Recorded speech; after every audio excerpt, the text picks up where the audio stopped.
quick edits and we will get going. Hold on, let me hook up the mic.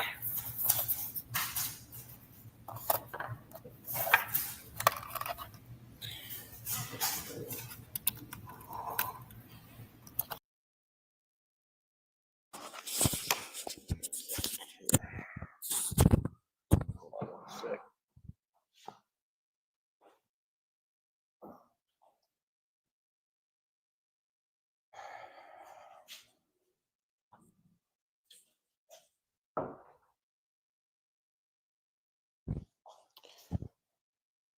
All right, a couple quick edits. Hold on.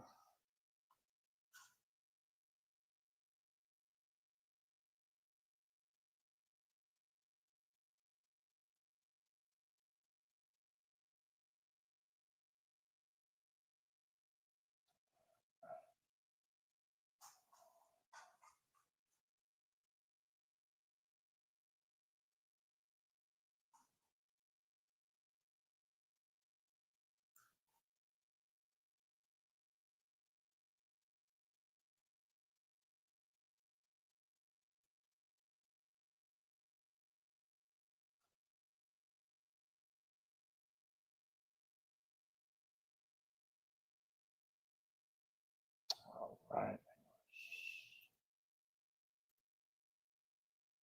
All right. Date.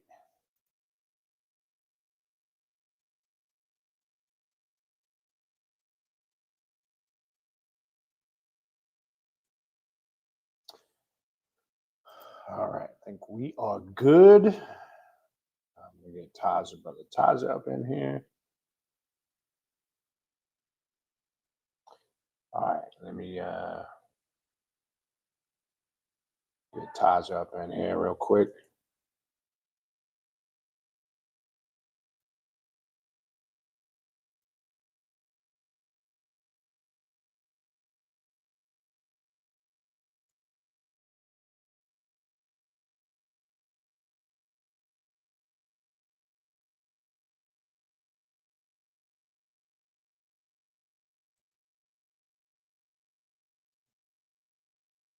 All right. Hang tight. I want to welcome everybody.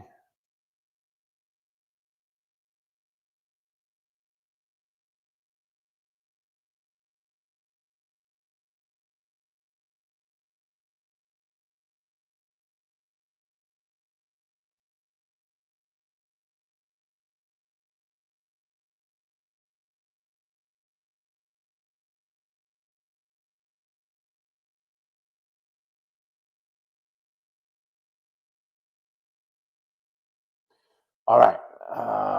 Just give me a minute. We got a couple guests coming through. I'm just going to do some brief announcements. Open up. We have brother Taja coming through.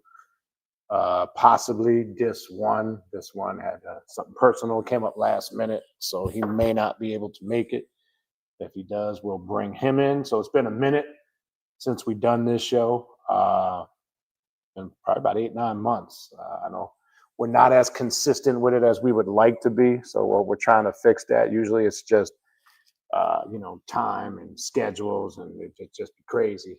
But so we're going to try to the best of our ability, try to do better, because I know some of you guys reach out through email and you ask about it, and I've said, oh yeah, we're going to try to get a show, this and that, and then sometimes it just doesn't pan out. So we're going to try to improve that moving forward. But I just want to throw out there for everybody real quick. Remember, we got the 8th annual Journey of the Black Adept Conference coming up October 30th to November 2nd. These will be some brief announcements. You can sign up and register for the conference. You can attend live in person, or you can attend virtually. Shoot me an email. You can sign up for that right now. We're going to have some posts going up soon to really start pushing it, as we're in the final month and a half or so before that conference is upon us, which will be real quick. So shoot me an email. A lot of stuff I'm saying is going right on the ticker on the bottom there. Also, if you're interested in a reading or a consultation, I offer various different types of readings, as you guys know. Santa Muerte readings, Egyptian oracle readings, shadow work readings. deity readings, or maybe you're just interested in a consultation, shoot me an email. You see my email on the ticker on the bottom of the screen. And please include in your email, very important, your full availability on a weekly basis. Please do not email me and say, I want to do a reading Wednesday at 4 o'clock. It doesn't work like that. Please send me your full weekly availability and the time zone you're in. We'll find a date that works for both of us. Also, don't forget to check out the Patreon page to sign up for classes. Gang of classes going on right now. If you want to get in on the classes and you really want to take your path to self-mastery to the next level, and you want to go check out the Patreon page, go to the Patreon page, patreon.com/Baniti. Join tier 3. That's going to give you access to all the classes. I do 3 a month privately for Patreon members only. In addition to the group ritual we do at the end of the month. Also, when you join, it gives you access to everything in the archives, which is going 6 years back. There's a ton of rituals, classwork. You won't even be able to get to it, and it'd probably take you years to get through it. Trust me when I tell you. When you go to the page, hit the collection section, and you'll see all the ongoing classes, okay? Also, don't forget to check out all the social media platforms. That's the best way to stay abreast of what we're doing here at Primordial Chaos. On Instagram, Primordial Chaos 9, all one words. On Facebook, Primordial Chaos 2 words. And on Instagram, primordialchaos.com 3.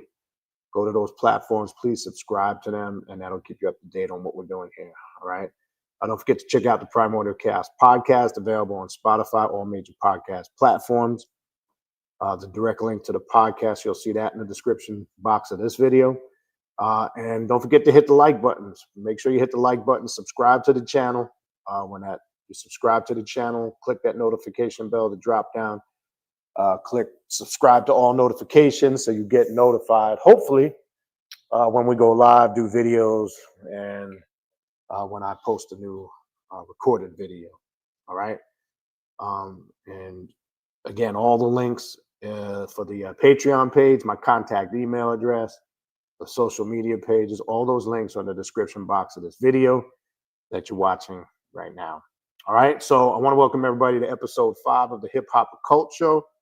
We're waiting for Brother Taja to come through. We're gonna have a special guest who was on a few years back. We're gonna have Brother Montu Mercury coming through soon, who I don't want to label any artist, put him in one specific box, but he's one of the few that's out there talking about occult topics. We've showcased some of his music in the past. He'll be coming through shortly. Possibly this one. There's a good chance this one will not make it to this episode because of something personal that came up last minute. But we'll see how all that goes. We're going to review Slick Rick's new album that has come out. That's going to be the first thing we're going to get to when Brother Taja gets here. That's going to be a nice, interesting review. Taja just texted me. He'll be here in a few minutes. Let me send a link to the Montu Mercury. Hold on one second. Let's just make sure he's got the link. I'm going to send it to him right now. Hold on. Give me a second. Taj is just setting up. He's having a little small technical issue, but he said he'll be here shortly. All right. So let's send Montu the link just so he has it and he can come when he's ready. All right, Montu. I think that's it.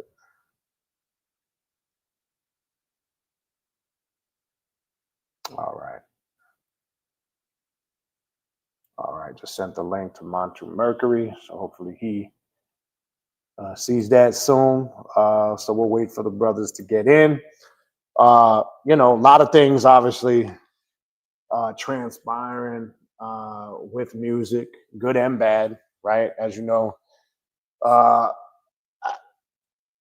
just got to warn, I don't want to say warn some people that we don't really deal, and it's not being judgmental. I want to sound like a grumpy old head, but we're dealing with real hip hop music, whether that's old school, new stuff. Unfortunately, this is not a platform where I don't really care about any of that fucking trap music, mumble crap. It's just not the platform for it. It's not hating, but I'm not going to sit here and hold back and act, like I respect it. I just don't. And I'm sorry.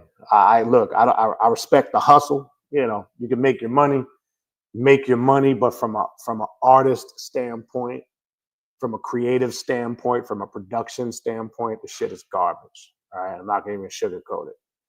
Now, that's my opinion. Everybody's entitled to their own opinion too. You don't have to agree with that.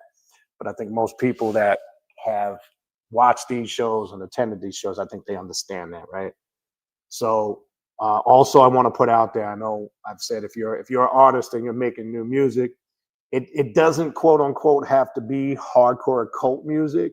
We prefer to showcase artists who are making that type of music, but as long as it's something uplifting or something positive, we'll showcase it. Because I know not everybody is going to be just talking about occult left hand path topics, but don't send me no booty music. I've had people send me music, drop it like it's hot shit, and smacking hoes in the ass and Krista. That's just not what we're showcasing here. I just want to be straight up.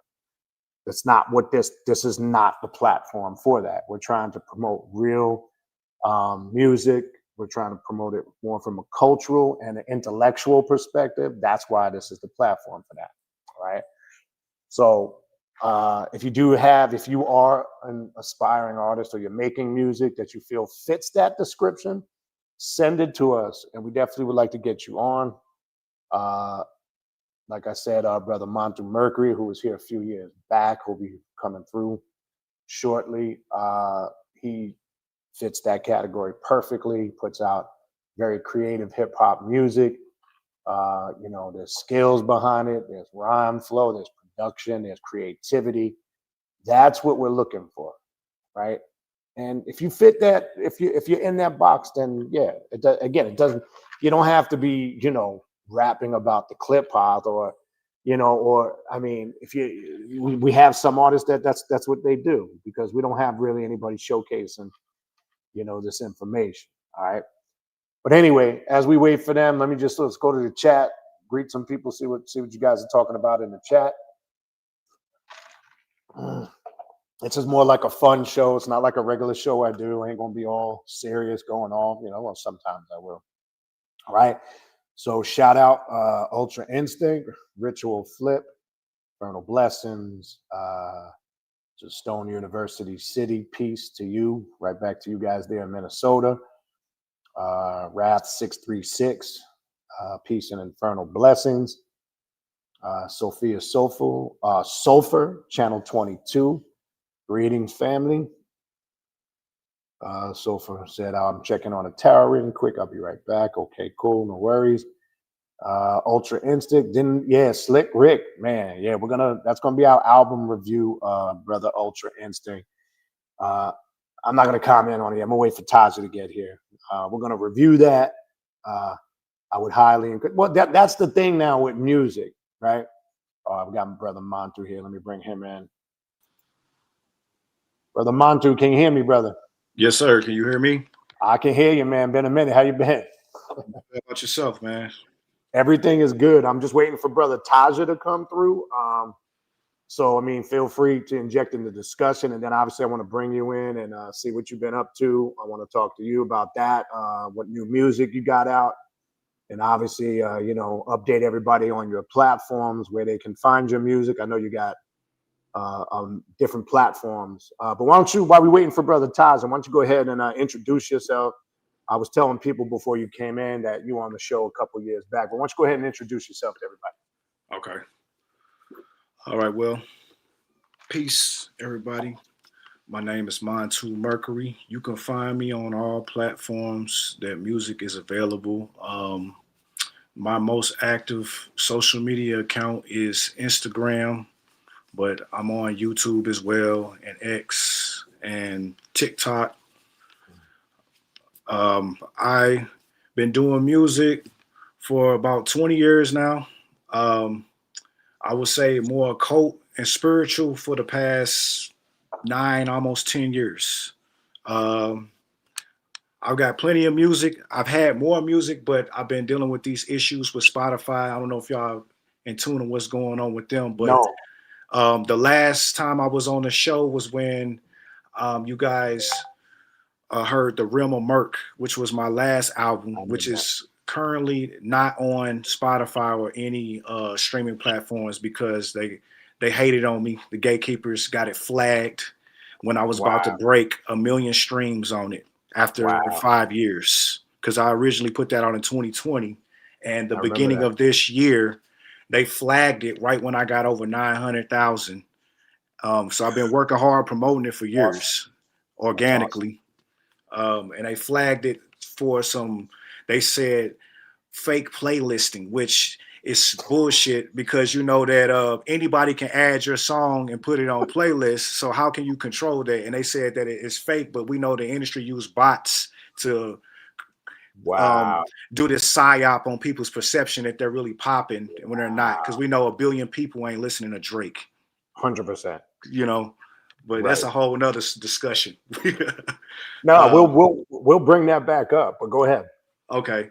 But right now I'm working on, well, I just finished my sophomore album. It's called Mercatron, Okay. um, which is kind of inspired by Metatron. And, I put the Merc twist to it. It's Okay. still about big transformation, self-realization, and shadow work. This That's awesome. album, I gave people more versatility. I didn't go full blown deep in the cult because I'm trying to expand my fan base. I'm That trying to makes build sense. a Mercatron community, which Cool. is, the core foundation of is discovering your true will and embracing your authentic self and not sugarcoating anything because we're in that 100%. age now. So 100%. Cool. Cool. All right. So what we're gonna do is, I hope when we get, I want you to make sure you have some music you can sample for us when we get to that point. Hopefully yeah, you can just run it good.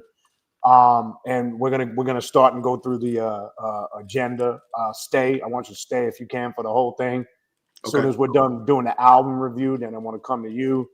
And then we're just gonna have an open discussion on music. So I also wanted you to come through because I want your insight, right? You're an artist, and obviously, you're current in the industry and in the field and working it.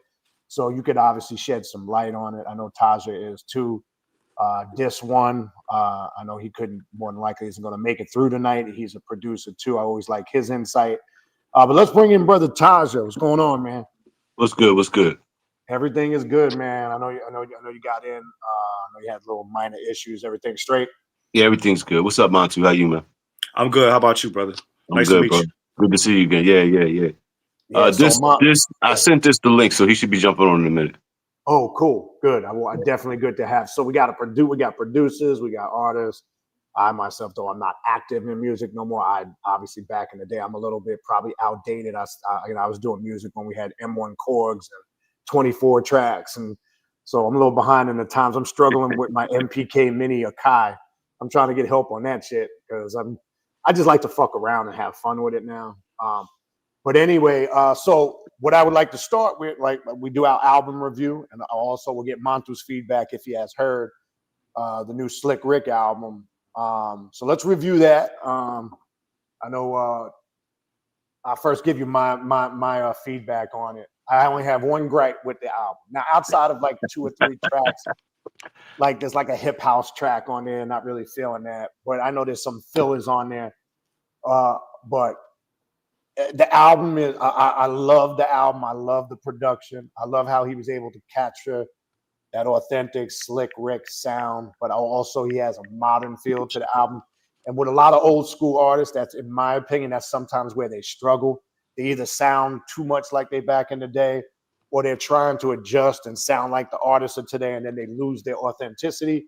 I mean, you have the few that have stayed on top of their game for years, like Nas, like Rakim, like KRS-One. I mean, I think he just goes under the radar. He sounds better today, in my Yeah. opinion, than the shit. I mean, the stuff he was putting out back then was awesome.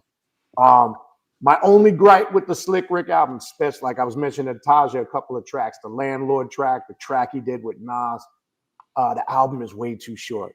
It's only 27 minutes and change. And I know this is like the new thing now, right? I remember not too long ago, there was the gripe with people were putting too many tracks on their songs. The albums were too long, or there was too many. Then there was a period where people were having too many cameos, and you can't really, showcase the artist. In my opinion, a good album, and this is just my opinion, I'll get you brothers' opinion when I'm done. I'll go around the horn. I think 45 minutes to an hour is to me, for me, is enough, or at least that's what I want. 27 minutes was just like I was craving more, and I found myself like 4 or 5 tracks just keep having to put them on repeat because I'm feeling the beat, I'm feeling the production, and I'm feeling how Slick Rick is flowing. And mind you, this man is 61 years old now, and he sounds better than half of fucking. It's crazy. But that was my only gripe. The album was way too short. And it's deceiving because when you look at the track list, it says 27 minutes. There's about, quote me if I'm right, Todd, about 2 or 3 little intro skits, I believe, total. Somewhere in that realm, 2 to 3 of them. So Little skits. Yeah. And that took up some of that time. So that's my only gripe, but I would highly recommend, whether you're an old school head, a new school, a millennial, if you're really into the culture and the music and the history and you love hip hop as a whole, right, like we do, I definitely would check the album out. All right. So I'm gonna shoot it over to you, Taj, and then we'll shoot it over to Mantu. Yeah, I mean, to mimic what you said, it is the classic Slick Rick. It's classic Slick Rick. I was telling somebody earlier today that it's like he just had an album out last month and dropped another one. Like he didn't miss a step. Right. It's the same cadence, the same delivery, the same Slick Rick flair. And then with the production, he did all the production from what I understand.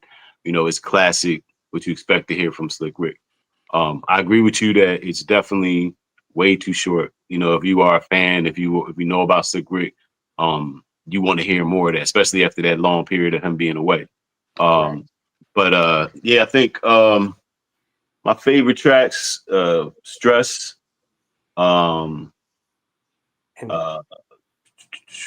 Landlord, like you said,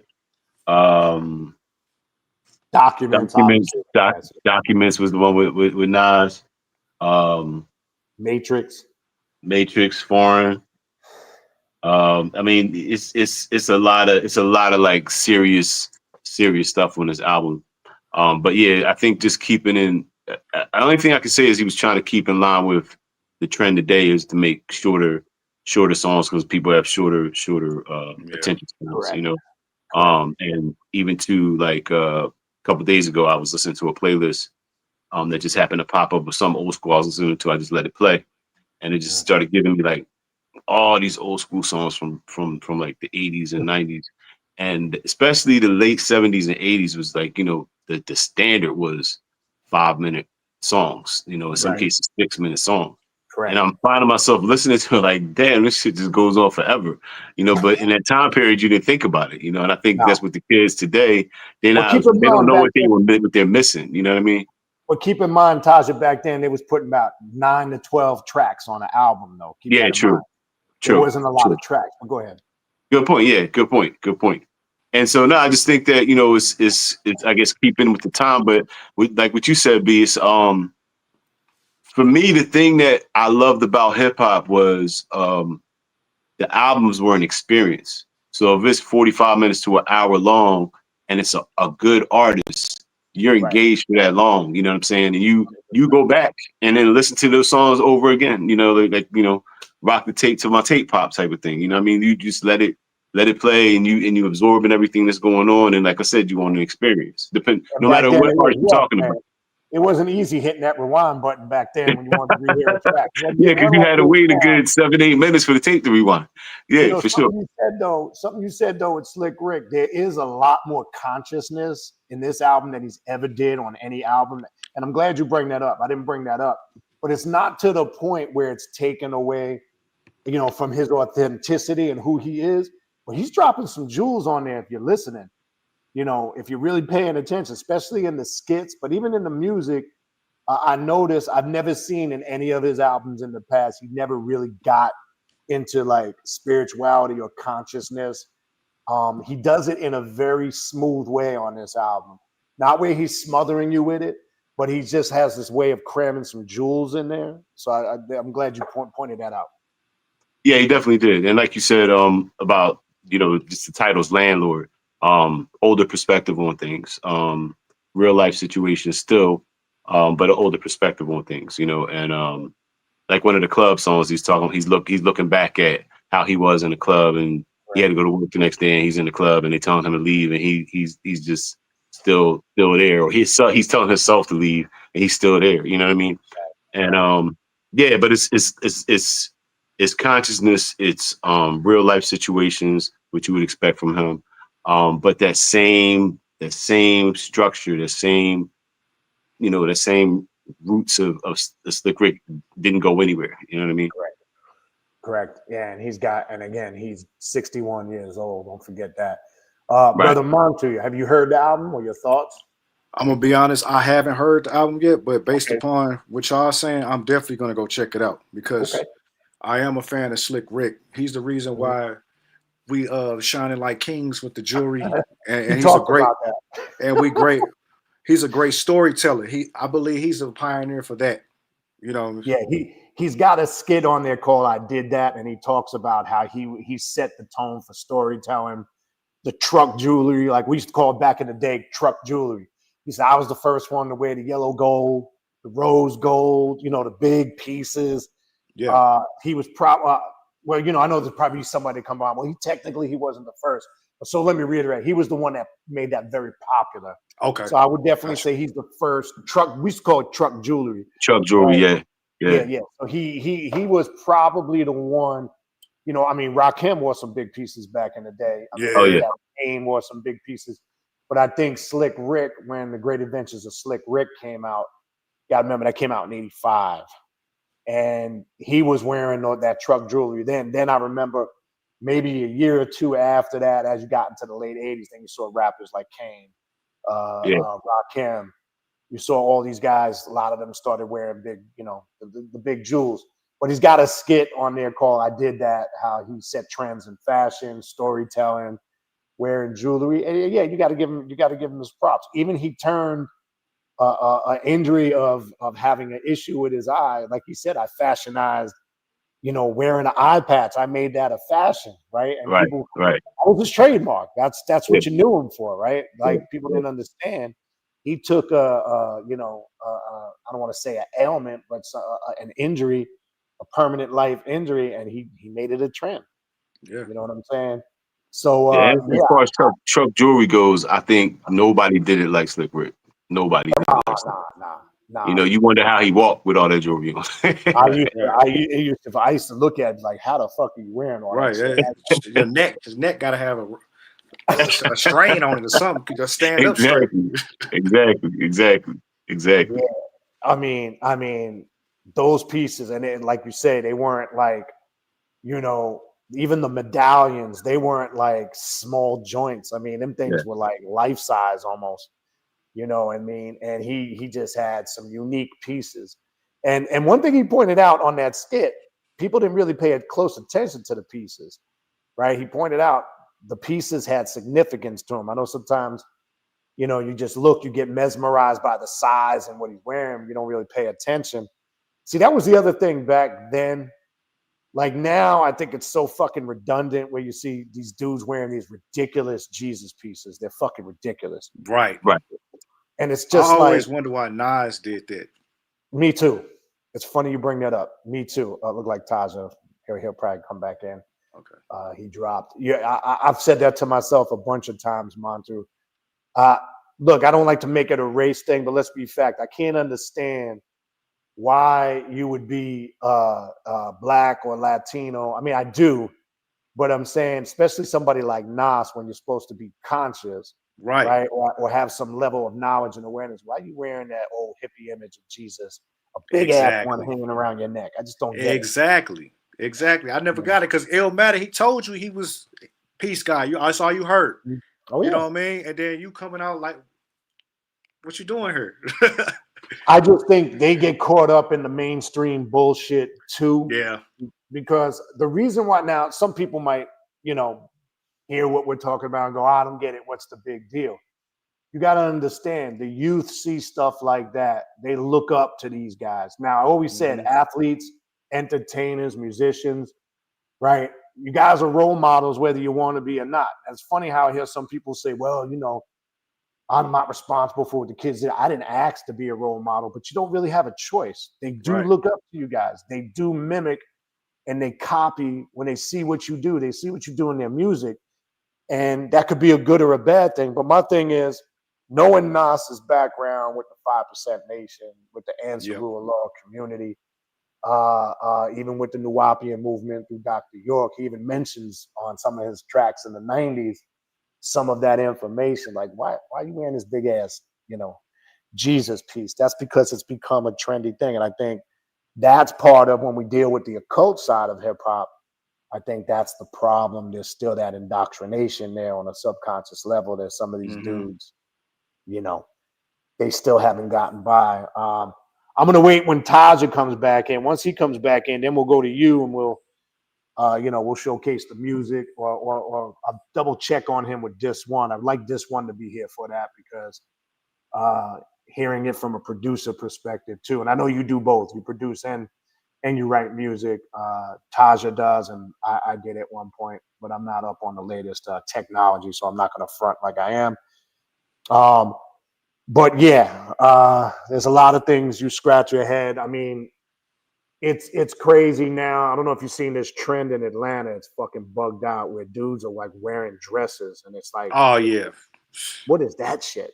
man. You know Like, that's tied into Hollywood. That's humiliation rituals. You know, because Hollywood and the entertainment it's part of the entertainment industry. Music, movies, hand in hand. You know. so I know you're a younger dude. What where you're at when that type of stuff comes out, what's the buzz about that shit? Like, to me it's fucking bizarre because the era I came up, I mean, you would literally get fucking jolly stomped if you ever dressed like that and came around I know. anybody. I mean, like, It, what are the young dudes saying about that shit? um, see, the younger dudes, they don't really understand really what's going on. You know, me, I'm 37. I just look younger than what I am. So I came from that era growing up in the 90s, Okay, before social media, before the so technology you're right was on that, that and after. tail end, that cusp. Yeah, I'm at the cusp. Gotcha. So I get it. They don't they looking at it, oh, it's just fashion. That's what they want you to think. They don't see beyond the curtain what they're Okay, doing, because a lot of these guys, I think some of them get pressured into doing that because they I don't do want to too. lose the bag. They don't want to lose the endorsements. So they are basically doing whatever just to stay relevant and, go to the next level. Some of them is Right, willing to do more than most. right. Um, and I'm just not with all that. I'm not going to do all that. That's clown shit to me. You know It, what I mean? it, it, it is. Because It I is. don't I don't do music for the money. A lot of people Right, are money driven and not purpose driven. Some of them don't even know what a purpose is. They're so right. focused on the bag. And if you truly do your research, the bag ain't even real. Well, well, well. It's something that came up earlier. Like people will say things like when we were talking about Slick Rick's album. Now, with the way things have changed, like some people will say, just like you said, they I didn't even know the album came out. It wasn't like back in the day when you had to wait for an album to be released. It exclusively came from a record company.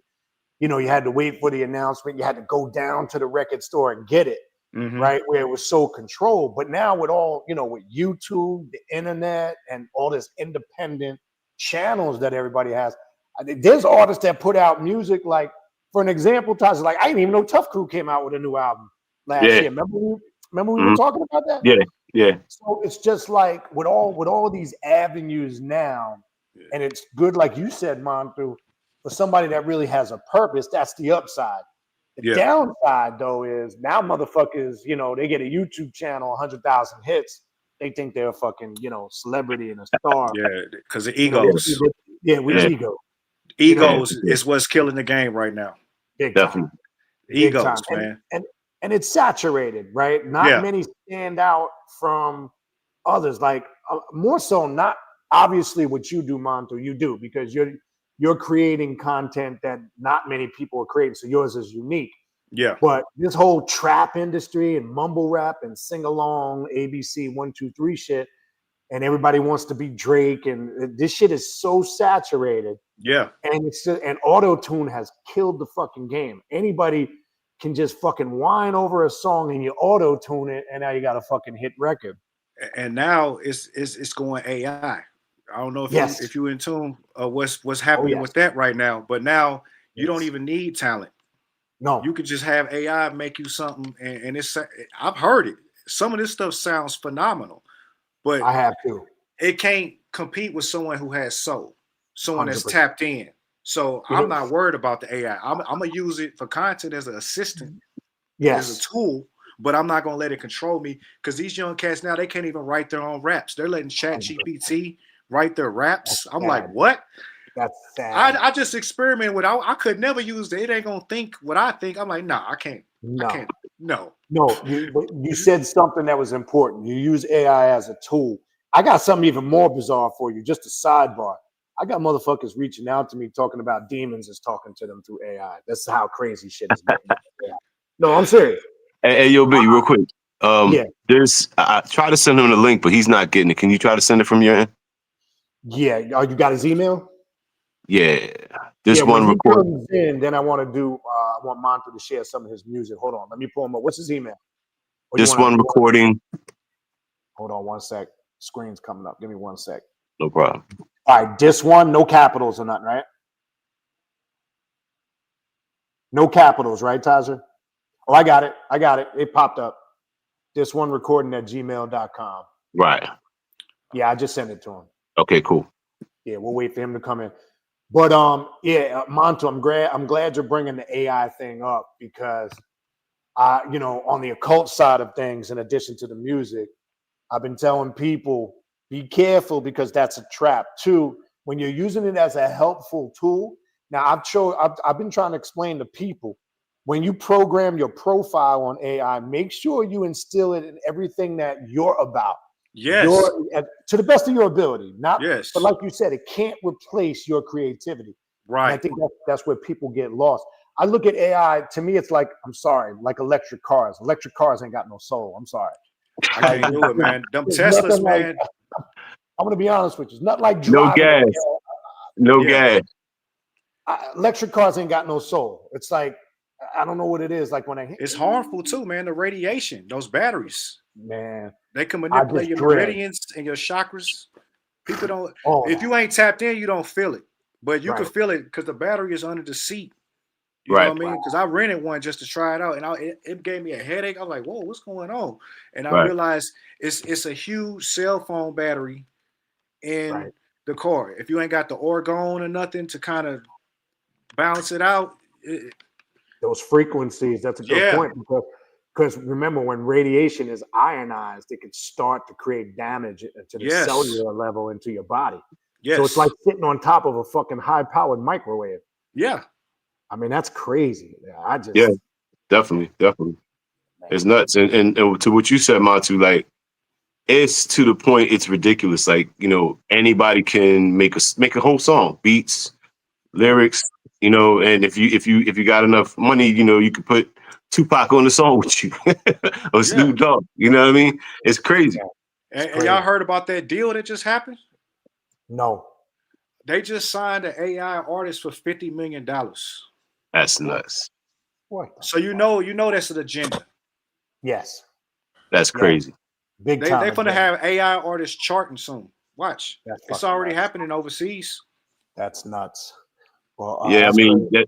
they were talking about AI to some extent replacing, producers and singers, and, artists and stuff like that, just because now the labels don't have to pay out royalties to AI. You know what I mean? So Wow. they got an AI artist that can do, commercials, that can do albums, all of that stuff. That's No why soul. Universal bought Spotify. They own DistroKid. They're buying your Live Nation. They're trying to put a chokehold on everything, so That's it's some fucking kind of nuts. way you have to go through them, because independence was making too much money. That's why all the labels now are just going to distribution, because they don't do artist development no more. They They can't break nobody. Basically, to get signed now, you already got to have your own thing going, or they're not even interested. Exactly. There's no more A&R. It's like, they're not developing artists. They are looking for somebody with 200,000, half a million followers or views or whatever. Right. Popularity, not talent. Exactly. Not talent. Exactly. Hey, let's bring in brother Dis One. Right. Hey, what's going on, brother? I'm glad you were finally able to get here. Right. No doubt. What's up?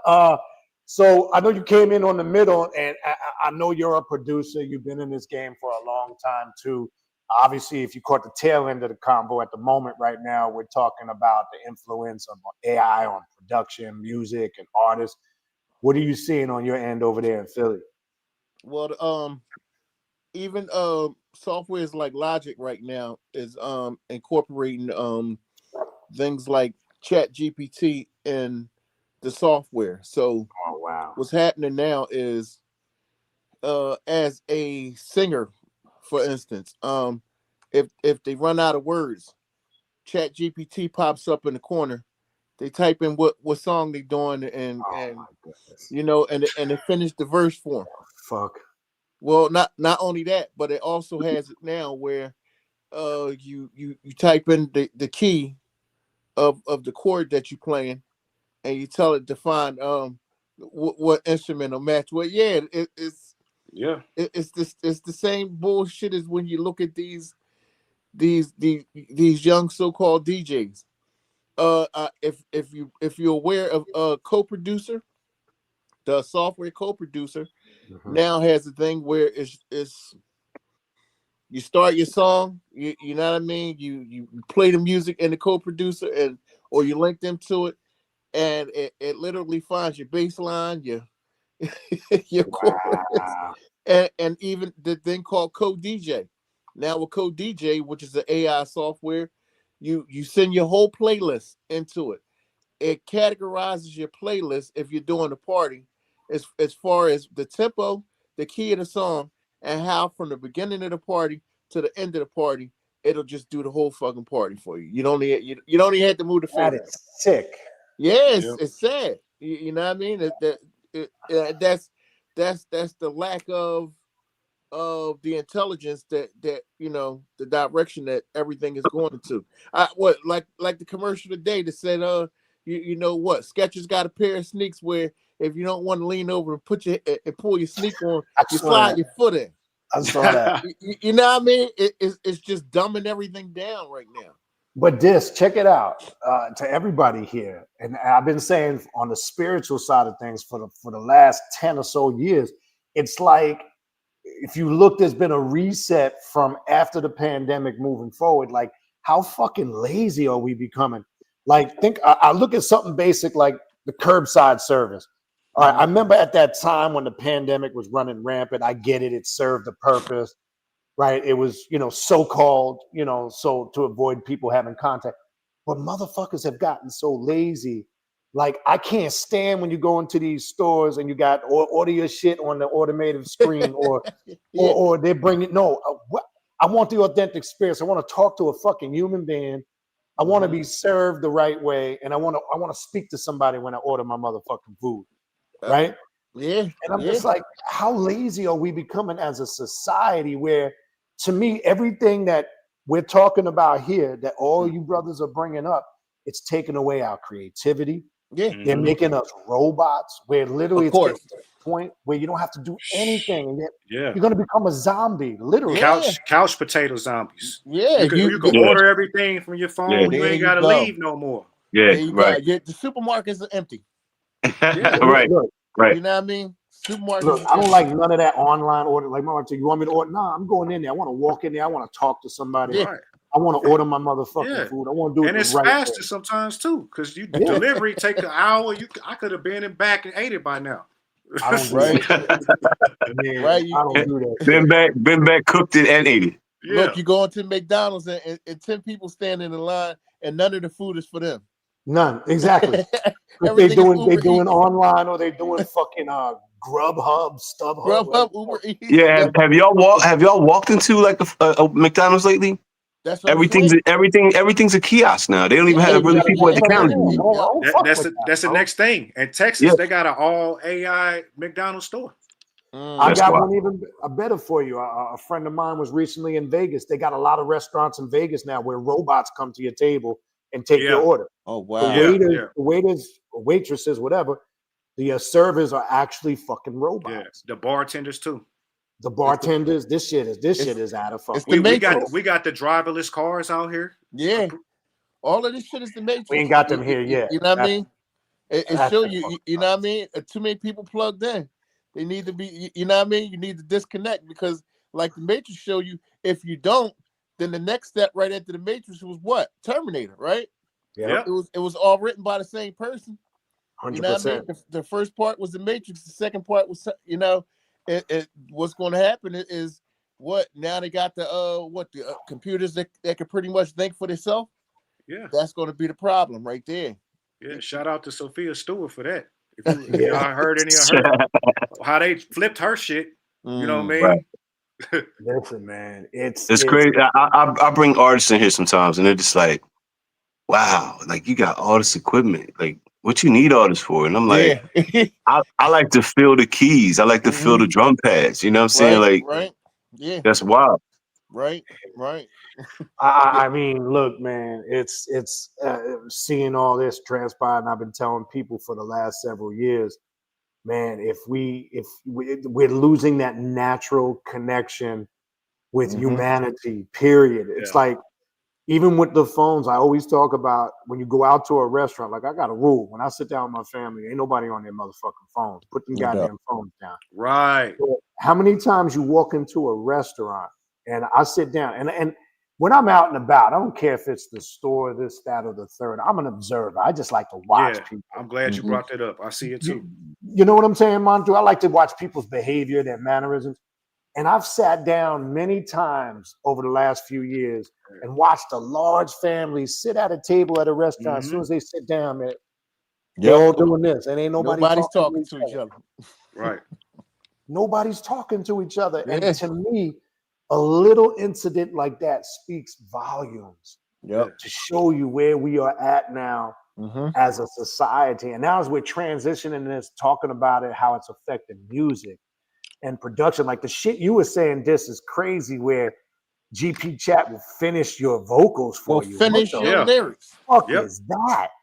Damn. Like, I don't want nobody finishing my vocals or my lyrics because that's not genuinely me. Nope, not at all. You know what I'm saying? But look, before I want to get to Montu's music, one thing I just want to get you brothers. I was asking Montu a few minutes back before you guys came in.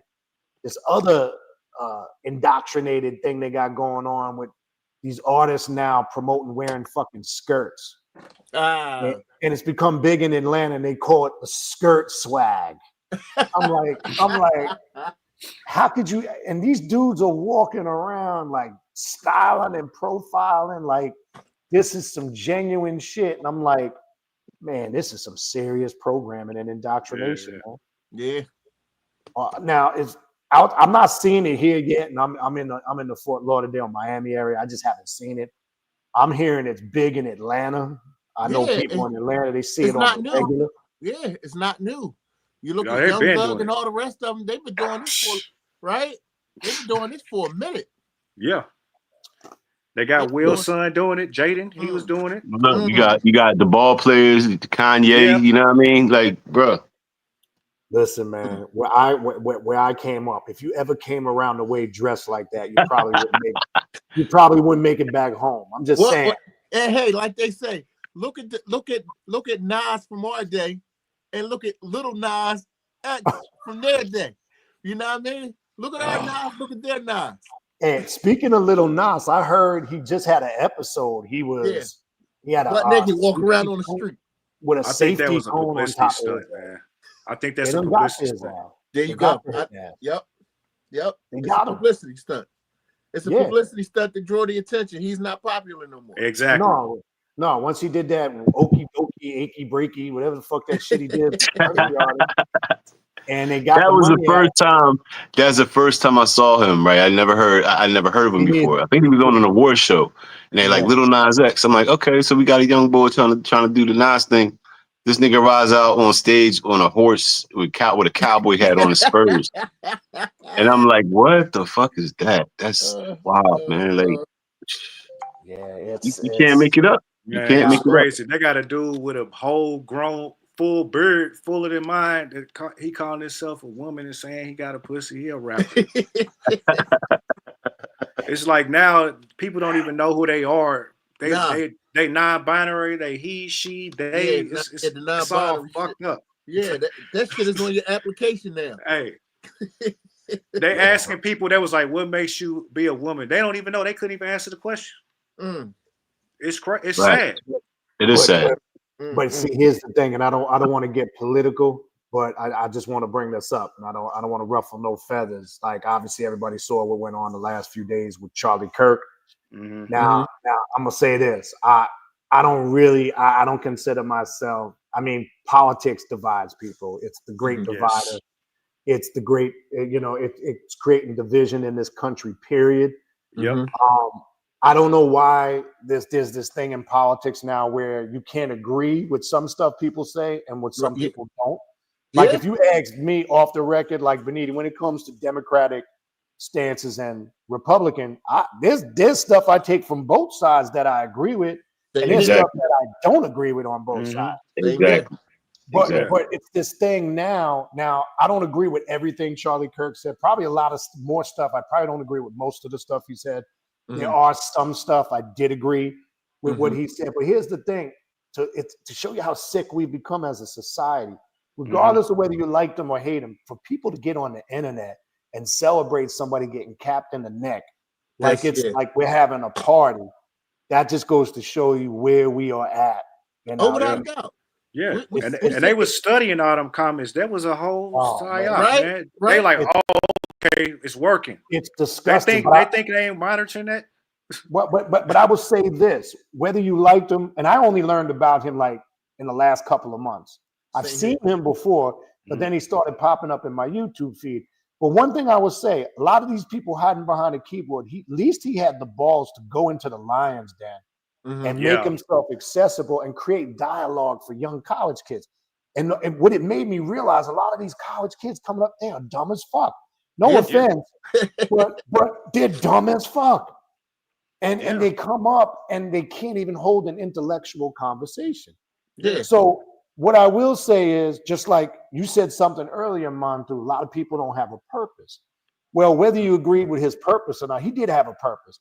He went out there, started a movement, started an organization, got out on the battle lines. Look, again, I didn't agree with everything he said. A lot of people didn't. But guess what? If we so-called, and I know we don't, we're supposed to have, according to our Constitution, the freedom of speech. And we know that's bullshit. Because if you say certain things, the wrong things, they coming for your ass. So obviously he was saying things that was triggering people. But my thing is, look, we've got to learn as humans to agree to disagree. Without a doubt. Right? And what's happening in this country, me personally, I think they're trying to create a civil war. That's just me personally. Without a doubt. That's he already told us. He already told us. Yeah. He was like, so you can stall the election if he already gave you the 100%. game. 100%. And they're trying to bring back 1812. It's what they're doing. They're trying to divide. And I keep trying to tell people, this is bigger than red and blue or Republican and Democrat. This is bigger than race and religion.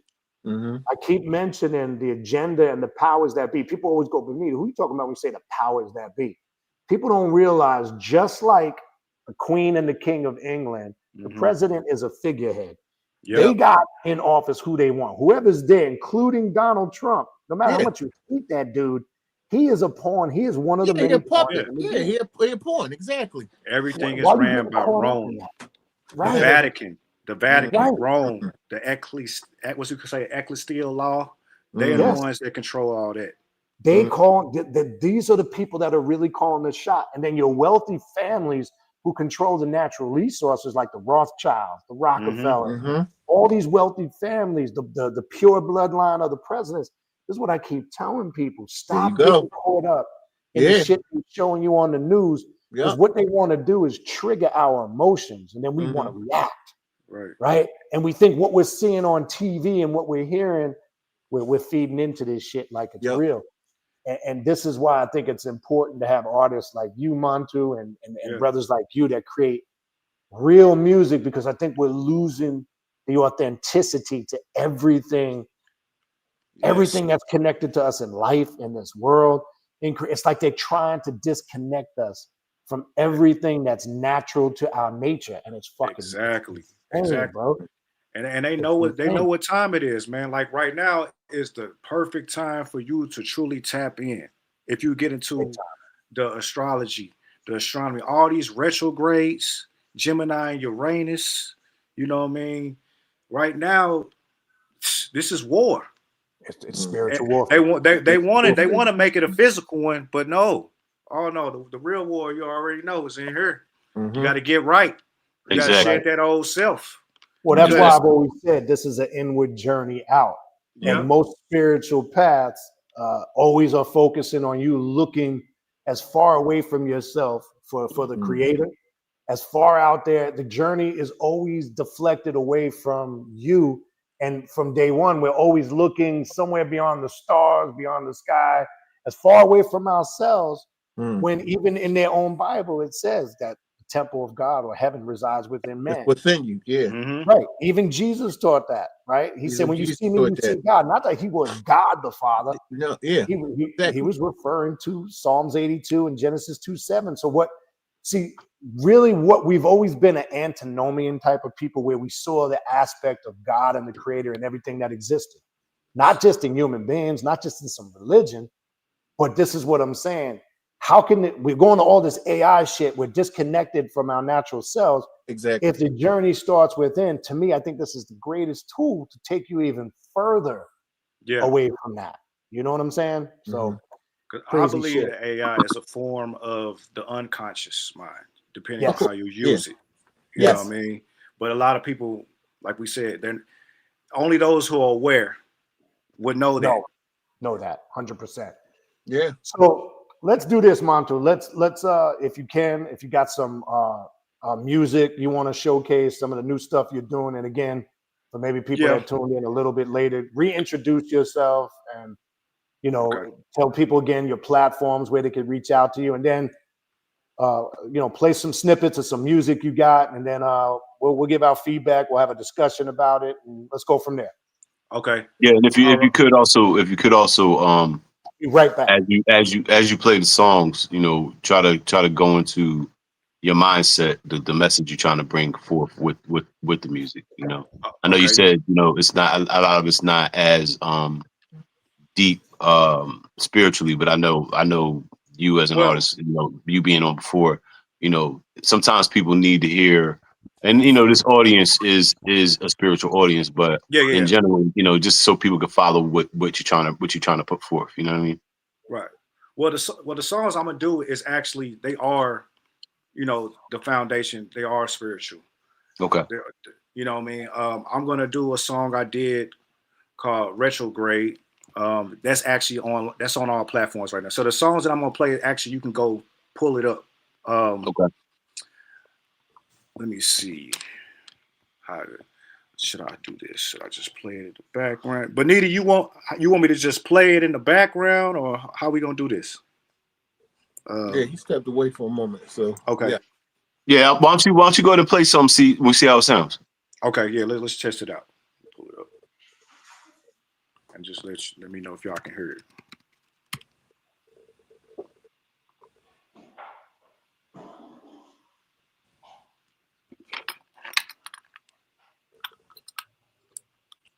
Power on.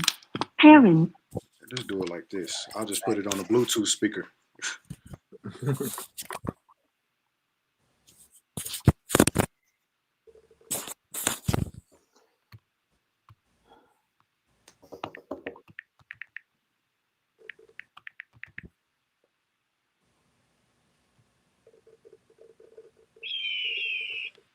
Okay. Let me see.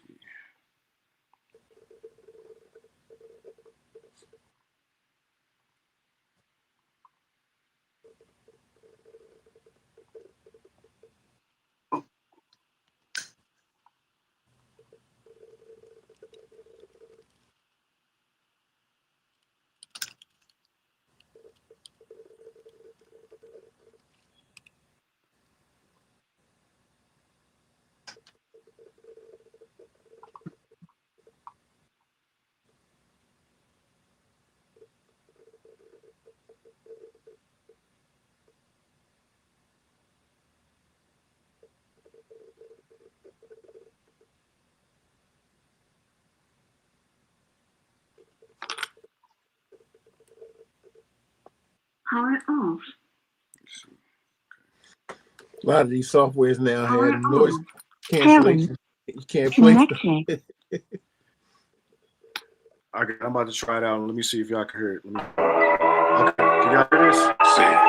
We can hear it. Okay, all right, let me go to that one. Let's see. This time. Is appreciated, brother. Not that Construct. one. We're going to go to this. Okay.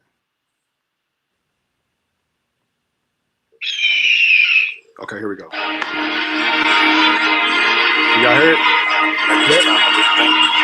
This one's called Retrograde. This is on all musical platforms. Catch the vibe, lightning in the mist. Pop, locking, demons dropping, ready for the shift. Catch the vibe, lightning in the mist. Pop, locking, demons dropping, ready for the shift.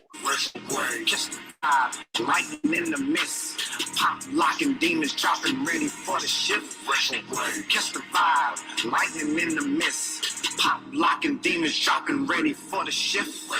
The ceremony, standing on the flame. Barefoot in hell and smoke, fire in my veins. This is war, the power in my name. Beheaded giant demons, our life is not the same. You say you're gods, you're folding under pressure. Retrograde, you niggas, I'm a planetary lecture. I bet you're a pussy, not a stepper. Treat you like a hawk, I manipulate your weather. Fuck rap, taking all of my power back. Had to get them, caught them slipping like doom, black.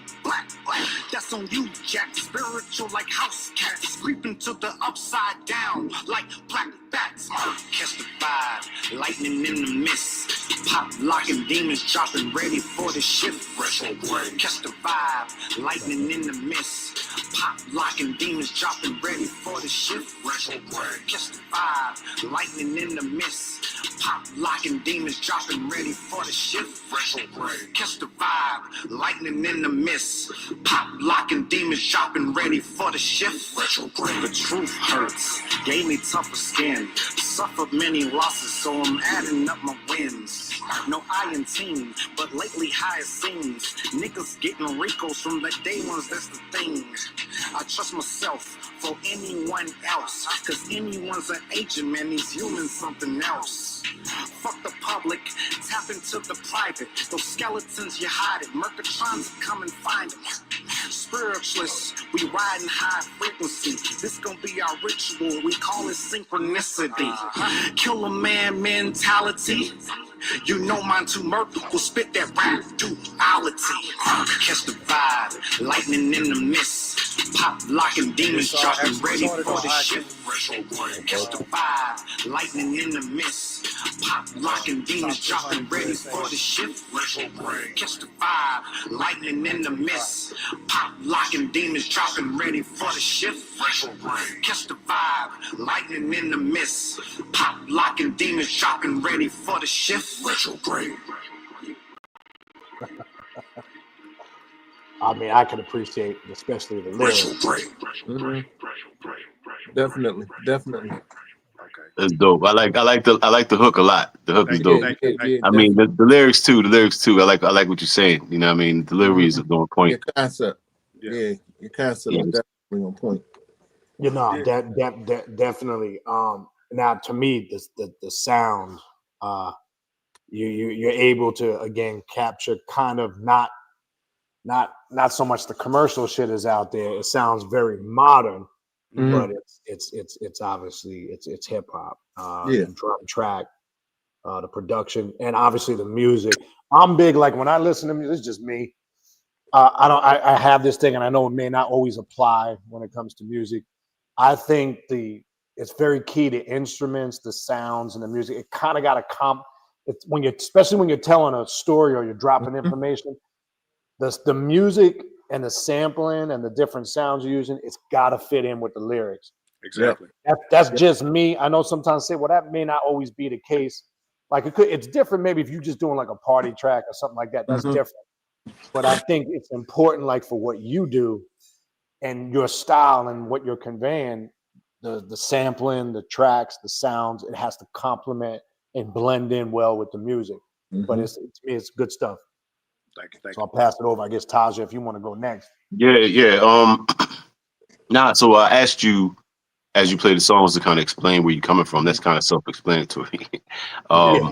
Especially if you know, if you know. Yeah. But it's definitely given the whole the continuity is there. You know what I mean, from the hook and what you're saying. And like B just said, the music complements that. You know what I'm saying? Are you doing? I forgot. Do you do your own production or no? I work with producers, and they basically like I tell them what I'm looking for, and then they make the beat. And then when I'm in the studio with the engineer, I kind of tell them how I want. I kind of executive produce it. Let's say that. Okay. Okay. If I Okay. need, I'm trying to if I once I start making beats, then I really be cold. But I collaborate. Okay. Okay. Yeah. Yeah, no, it's dope, man. I definitely, it's again like what B said, it's modern, it's today as far as the feel, but the message is 100% there. You know what I'm saying? And it's it all fits like a glove. So yeah, I'm And, and, definitely and feeling it. and one thing that's yeah, I mean, I'm sure if we thought hard, everybody can always try to correlate somebody sounding like somebody, but it doesn't come out to the gate. Like right, your flow, your style. Like I can't really think of anybody. I'm sure if I sat here and focused on it, I'm sure everybody can say they sound a little bit like this or that person, but I don't really get that. Like I can't really correlate you out the gate to Nah, sound. and everybody has their influences, and that's the thing. Like it comes up with me a lot in conversations about hip hop with people versus, well, now today versus back in the day. It was about originality, and we've said it 1,000 times on the show. It's about originality. You know what I'm saying? Because everybody has an influence, but for you to take those influences and make it your own with your own delivery and your own style and your own your own just creative force behind it, molded it into what is Montu, what I mean? That sound, that's you. You know what I mean? It's not I don't get it from the gate like B just said, I don't get it from the gate like, oh, that sounds like Nas or that sounds like whoever, Exactly. you know what I'm saying? You know what I mean? And that's a So I great sound. appreciate that as a producer and an artist myself. Yep. I Just appreciate one. hearing that, man. That kind of goes into the next one. Kind of like how I was inspired by Tupac Machiavelli with the thug life, and I flipped it to go back to the origin. I got a song called Thuggy, and I wanted to bring awareness to Kalima and the origin of where that came from, where that derived from. You know what I mean? So I made a song about that, and I collaborated with another artist, Asha Renew, who's really deep into the work as well. He's on YouTube, and he's not about no bullshit like we all are. So I only rock with people that's really about it when it comes You got to get them on. You got to bring them on next time. Okay. And he So Montu, just brief before we go to this one, okay. just remind me and remind the listeners again, geographically, where were you born, raised, and Okay. what were your influences? So that'll We'll get help. into that. Okay. So I was born in Toledo, Ohio, but I was raised in St. Louis, Missouri. I moved to St. Louis when I was a toddler. My mom moved me there, and I grew up there into my adulthood. And now I live in Vegas. So I So was you in. got a wide range of influence. Yeah. So my influence, I was a big Outkast fan. Okay. Wu-Tang, Bone Thugs. I already mentioned Tupac Machiavelli. I ain't gonna lie. High school teenagers, I used to like Wayne, Lil Wayne. Yeah. When he hit his prime, he was killing it. I don't Oh, know yeah. about now. Now it's not the hitting the same, but um, I like Nas. What about any of the St. Louis rappers? Were they Oh, of influential on you course, at of all? course. St. Louis, Nelly, and Now, all that? believe it or not, of course, I was Nelly and the Saint Lunatics. Right. Dope. You know what I mean? That opened up the doors for us. For a lot of people. I definitely know all that song. When they was popping, yeah, we was bumping that. I know all that. And when I was younger, people used to say I sounded like Chingy because of the accent. But I grew out of that because I hated that. Like, hey, man, you sound like G. Now, like you said, I don't sound like nobody. No, you don't sound. I had to grow, but I still reflect on that. Like, okay, where I came from to now. Now you still hear the accent with the ers and thurs a little bit, but it's not as like that. Yeah. Now you definitely getting the accents coming through, but again, not like somebody else. You know what I mean? And that's good. You know what I mean? The accents coming through, so nobody really can put a finger on where you come from. You know what I mean? Or what your influence might be. You know what I mean? That's why I asked. Yeah. So this one, what's your thoughts? I'm sorry. Go ahead, Monto. I didn't mean to cut you off. No, you good. But yeah, I didn't. Thing about me is I don't want to be put in one box.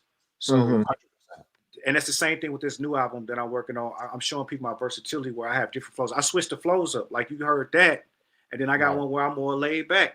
Then I got one where I'm more aggressive. You know what I mean? We're going to get to at least one or two more, but definitely. But this one, what's your thoughts on what you heard? Well, I'm Taz, I tell you, I'm real deep on listening to what key the music is in, whether or not the music is minor or major, because you know, music can calm the savage beast, but music can also make the savage beast. You know what I mean?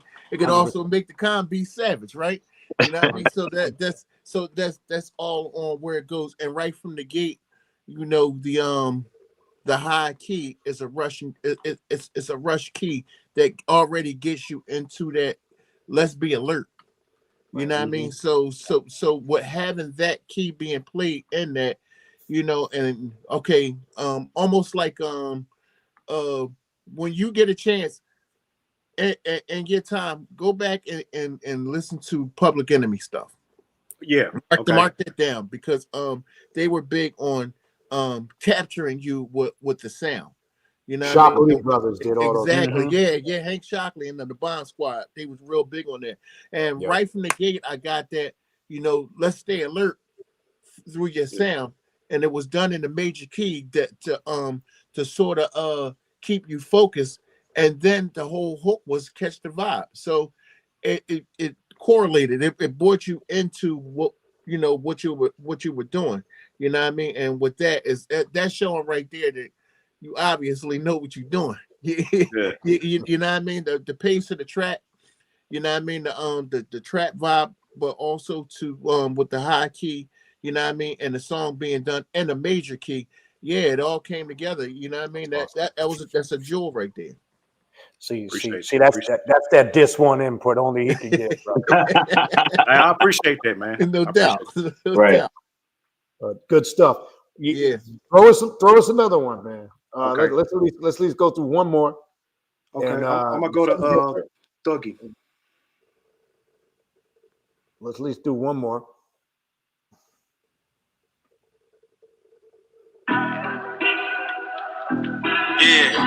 I like that. Motherwell music, nigga. I'll take you beyond. All praises to Cali Ma, for the great mother has called upon the rise of her nuggies. I'm a slow mid-tempo dude, so I like this shit right out the gate. I see him hating, trying to meme up it. Over 200 years since the wrath of a true thuggy. Come and ride with a demon from the dark side. Better know when I'm coming, weak niggas gon' die. Full of chaos, spiritually destructive. Transmuted to light, creatively productive. Got an army of legions, all immortal riders. Why niggas hunting ops? I gotta be honest, I hear a little ice cream in there, man. Little Thuggin' OG, add you a D, reverse it, that's G-O-D. A rare breed, I'm cut from a different cloth. I can never be controlled with these dangerous thoughts. Kill you barehanded with no trace of the blood. Cremate your body, supposed to ashes like I'm puffing the blood. Turning trauma into power as I'm healing the past. I'm a new nigga deli, a genius got mad. Merc, what's a thug to a thuggy? Answer that. Ask what's we got a West Coast vibe vibe there. Answer that. Game recognized game. I like it. That never been afraid to die. So fuck that. What's a thug to a thuggy? Answer that. Ask what's a lord to a god? Answer that. Game recognized game. Truth that never been afraid to die. So fuck that. I'm a devil baby, sent to say that hell save me. A psychedelic fairy very hazy, blazy, Cali crazy. All these sacred whores, I got a thing for a hardcore. Watch me sum it up the matrix, carry forward. Then God, if you know what's up, they call them Nin Rob. Pop on the scene and remain unseen. Okay, that's a shin mob. My Habita, mama see the tantra entrance, senorita, jungle fever. I'm a Sheba, she that diva way off the meter. Stream, Maha Cali K-E, Namaha. Old cream, Cali K-E, Namaha. Old cream, Cali in the BC thuggies in my dream. No, mention me, make sure my identity. I will admit that I converse with higher entities, higher energies, holographic frequencies. If you want it, motherfucker, I go supersonic. Transcended to the flesh, leave so demonic. What's a thug to a thuggy? Answer that. What's the Lord to a God? Answer that. Game recognized game. Truth that never been afraid to die. So fuck that. What's a thug to a thuggy? Answer that. What's the Lord to a God?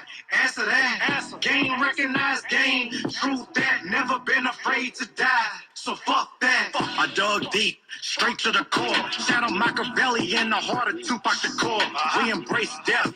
Now the world will see. Static memories activated thuggies in me. 25 years later, now we reign in the Yuga. Fire demons through my crown. I'm one hell of a shooter. Spiritual gangster. I don't bang for blocks. I bang for spirits. Let's pour a little Henny. Yeah, this war fought. Surrender cause it's over. Better master inner work till you cross over. All of Cali's followers will rise in the west. The prophecy is fulfilled. Merc, one of the best. Psychic murderer. Fuck with mine, I am serving ya. The death lord don't have people mourning ya. No bluffing nigga as my cobra rise up my back. Kundalini serpent spitting venom on tracks. Merc. What's a thug to a thuggy? Answer that. What's the Lord to a God? Answer that. Game recognized game. Truth that never been afraid to die. So fuck that. What's a thug to a thuggy? Answer that. What's the Lord to a God? Answer that. Game recognized game. Truth that never been afraid to die. So fuck that. Fuck it. I like that shit a lot. Me, like I said, I'm a mid-tempo, slow beat dude. I vibe to it better. Like for an example, like when EPMD first came out, I love that. I just love that type of beat flow. Now, my question to you on this, obviously, I know you mentioned it a little bit earlier before you played it, how you took that thug concept with Tupac. Love the lyrics. Now, to me, it still has a universal appeal, but did you put that West Coast, is the West Coast influence intentional? Did you kind of have that touch to it? Yeah. Okay. I did that because like we know, all Cali's followers will rise on the West. Gotcha. So I wanted to incorporate that, especially by me being in Vegas now, out here in the desert, which is the moon god, the Jinn. We wanted to incorporate those energies. You know what I mean? So that was the concept behind it. And the greatest thing is completely different from the first track. And that's something I look for, not just with you, but any artist that I'm listening to. Like if I'm seeing that pattern where everything is sounding similar, then I see the person struggling with creativity issues. But I like the fact it's like night and day. The beats completely different. Again, you're sampling and who's producing for you. They're genuinely fitting the tracks to your lyrics. They go together, and especially for your type of style, because again, you have a certain purpose and intent in each song. You're focusing, and I think it's more important for an artist like you that the music fits what you're saying. Yes, exactly. The emotion has got to be captured in what you're saying. Yes. And I'm getting that as I'm listening to it. I mean, I love the beat, love the lyrics.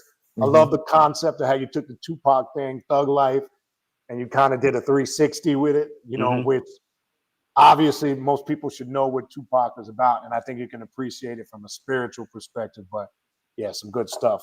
Pass it over to you, Taj.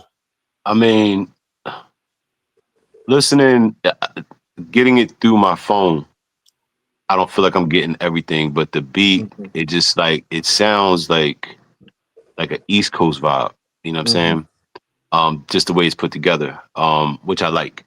And I love how you ride that beat. It's kind of crazy, like how you hitting it from different angles, switching up the flows. I love it, man. It's dope. I like it. Yeah. I don't like that hat though, bro. You gotta take that hat off when you come on the show. I want to get it. I want to get it all in the screen for you. I want to get it all in the screen for you, bro. All right. Right. Ah, damn, bro. I just noticed you wearing the hat when you got closer to the screen. That's another thing that come on the show. I get it up there nice and close for you, bro. Right, You know what I mean? Nah, man. Right. Shout out to Philly, man. They earned that. As much as I'm a Eagle hater and a Giant fan, and we're terrible, so I can't talk no shit. But you guys earned it. You earned it. But real quick, Taj, you got an East Coast vibe from that? I had completely different. Yeah, I think the beat it gave me like, I don't know, it's like the intricacy of the beat. Okay. It gives me like a little East Coast feel. Yeah. Okay. Yeah. Gotcha. I'm trying to think like of something I could compare it to, but In the it's like beginning- like so, especially like late 80s, 90s hip hop, East Coast. Okay, I got There you. was it's almost like a mechanical machine sound. You know what I'm saying? That's when the highs that are coming through, that's what I'm getting. You know what I'm saying? Yeah, But I okay. love it. I love it. It's dope. Now, I don't know if it was just, I noticed like Monto in your first verse, like just in the first couple of lines, I heard a little cube, but then I heard you shifted a bit. I'm not saying that probably was not intentional at all, but then I saw you kind of come into your own style. But I heard a little cube in the very beginning of your first verse. Yeah, it's integrating very well. It's like the beat sounds like it's working. It's like I just like the tempo of the beat. You know what I mean? Like, yeah, that's why I say that. Yeah, I wanted to build anticipation. Yeah. And at the same time, you know, like y'all talked about attention span. Right. Some people say, hey, you shouldn't talk, you should just get right into it. But I was like, no, with this, it's a higher purpose. I had to do that. That fit the whole concept. Yeah. So I think it worked. And like you said, Benita, I did that for a reason to kind of get them into it. Then just it's like a roller coaster. You go up to the top before the drop, and you just Okay. Okay, that's why I was asking about the West Coast feel, the little cube vibe I caught in the very beginning, but then you went into your own. But I want to bring this one in. But before I do, I want to touch something when you said this about the Shock Lee brothers. That is a great example. Now I was a Public Enemy head growing up. That was like, they were the ones that like were one of them and Rakim were like the two motivational factors that got me into consciousness. You know, Nation NOI and the 5% Nation, etc. But if you go back to that time period, the Shock Lee brothers, their sound was different than anybody else that was out at that time. Nobody. And like you said, it was very high energy type of like if you listen to Welcome to the Terror Dome, one of my favorite songs, Fight the Power, like they just had a sound, and I loved how they incorporated old soul samples in addition to high energy hooks that they would put. It was just a sound at that time. I don't think anybody was on the Shock Lee brothers. Now, there was another, I don't know I know you guys remember, but Ultramagnetic, their production too. Said G. Oh, yeah. Who that again? Said G did all the production. Said G, I couldn't remember. Who actually did all the production for Boogie Down Production. I didn't know that. Yeah. Yeah, Said G was on some next level shit. Yeah. But I wanted to touch on that. I'm glad you bring that point up. So with your input, what did you think, and what do you want to add to that? Immediately, your song is in a tempo of 83. I know that right out the box. You got the earth. You got the earth. 83 beats per minute. You know what I mean? So and now listen to me fully what I'm about to say. Okay. I'm not a Drake fan, but I'm a 40 fan. Okay. You understand what I'm saying? Yeah. You know what I mean? The filters that was used in your track was the same filters that 40 uses a lot because the track melts. You know what I mean? They do something with a 4-bar loop where where it's like you got 3 things going on, and then the 4th bar is something a little bit different. Like 1 and 2 is the same. Bar 1, 2, and then bar 3 is almost like 1, and then bar 4 is completely different. That's like something that you know what I mean. And I got that when I listened to the production of it. The cube link to it was the militancy of where you were going with what you were doing. You know what I mean? The hard drums, You know what I mean? So if you had a combination of some things going on to where it was perfect, like you said, because if this track play over in Canada, you got a hit. You know what I mean? Obviously, because of that type of sound already. But you didn't stay into it with them drums. You know what I mean? Your drums hit hard, but the track itself melted into you. You know what I mean? So it was like it brought a whole new originality to that type of production. And then your message right along with it. You know what I mean? It was a perfectly you gave a 3-course meal. Okay. Oh, I like that. I like you know that. what I mean? It's delicious. You know what I mean? Straight out you gave him the salad, you gave him the meal, you gave him dessert. What more? That's a good title for an album. It's delicious. Now let me stop. But again, hey, you know, Atlanta gonna take that a different way. We don't want to you the wrong message. Yeah. Be careful. You're right. But And again, I'd be remiss if I don't mention the Thug to a Thuggy comparison. Is dope, bro. Like that shit is awesome. You gotta know what you're talking about. You know what I mean? For real. Yeah. The whole twist on it. That was awesome. But again, that input by this one, very technical, and that's why I like him giving his input, because again, I couldn't even break it down like he just broke it down. Yeah. He's coming from a very technical production part, and that's why I like when he gives that. Taja too was going to give an insight, along that lines. I can't really do that, so that's why it's good when you come by and you get an opinion from Taja, you get feedback from this one. I'm going to give you, just as a educated music head, that's my feedback, because I study the music and I'm very into lyricism. Is big to me. I'm sorry, if you ain't got no lyricism, I'm not really even feeling it. That's just me. Everybody's got their preferences, their opinions, their likes and dislikes. I get that. But I'm always looking for that originality, creativity, and I'm seeing that, man. So good stuff. But again, Montu, give people your contact information. We'll continue to show. Feel free to stay. Please stay if you can. I'm gonna stay. Yeah. Give people again where they can reach out to you, find your music, this, that, and the third, for those who are interested. Okay. My company website is other-worldly-music.com. That's where I put all the links to my music. I put blogs on there, and a direct link to my Shopify, which I have merchandise and stuff, which all that is going to be updated within this month as well. All my social media handles is Montumerc, MONTUMERC, Instagram, Twitter. I'm on Facebook. My Facebook, it shares automatically from the Instagram. Same thing with the threads. I'm not as active as much on my TikTok and X, but I'm going to work on that. I'm trying to just stick to what's most effective, because all this trying to post 5-6 times a day on all platforms, it's a challenge. But nowadays it's a requirement, kind of. Yeah, I know you got to stay consistent. Yeah. But I also want to put out there for Taja, and this one, put your info out there in case somebody's watched this, comes across this. Maybe they're looking for a producer to hire to do some work for them, make some tracks for them. Plug in your information. What's your website? How can people reach out to you if they're interested? Taja too. Give you guys your information. So I'm sure somebody's going to come across this and is looking for somebody, and this one, and I know you guys obviously know what the fuck you're talking about. So just put your information out there too, in case somebody want to reach out to you.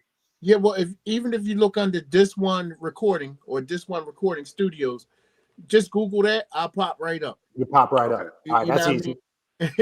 And cool. And also, me and Ty, that's my partner. Not only in production, you guys work together. Yeah, but that's my lyrical partner. You know what I mean? So we got jewels out. If you look under Black Pod, that's BLACK. Yes, POD. Some of it too. Yep, Black Pod. That'll pull both of us up. Okay, so make sure you guys plug in your stuff in throughout the show, and then I'll make sure before we end too, give that plug in. Just in case there's always people looking. Come across. They might want a real producer, right? Yeah, Or even go if you go to airbit.com and you put in this one as you see it on the screen. Right. I actually got it's probably about 35 tracks on for sale all the time on there too. Gotcha. Gotcha. That's awesome. Yeah, and That's then, awesome. to check the squad out is Black Pod, BLACKPOD. You know what I'm saying? And you jump on YouTube, all the latest stuff is up there. Yep. And Taj, if you got a minute, or type it in the chat, so we have it in the chat, so it's Gotcha. there. Even when somebody comes back and watches the recording, and if you want to type in your information, Montu, too, put it in the chat. I think I already did. I don't know if Did you? I All can right, see maybe it. I didn't see it. Maybe I didn't see it. Okay. Okay. Yeah, just in case somebody wants to reach out, and then I think that's important because once I upload it and it's recorded, that'll be up there permanently, and people will come across it, and they'll see it also. See it in the chat. Make sure your guys' information is in there. I put it in the private. Let me put it on the comments. That's what I did. Yeah, wrong. that's what you did. I see it now. Yep. Put it Okay. in the comment section so everybody has access to it. Also, so we're going to continue the show, but also if anybody in the chat has a question or something they want to add, or maybe you got a question for this one, Taja or Trident, myself or Montu, feel free. I'll keep my eye on the chat. If you want to ask anything about maybe what we've discussed up until this point, or something about the music, or maybe one of the comments or something you heard us talk about, you want to add to that, or you got a question, just feel free to just type that in the chat, and we'll be more than happy to address the question to whoever it's addressed for. All right. So now, having said that, what else was on? I know you had a couple of things on the agenda, Brother Taja. What did you want to shift to next? Did we miss anything? I know that I feel like we missed something.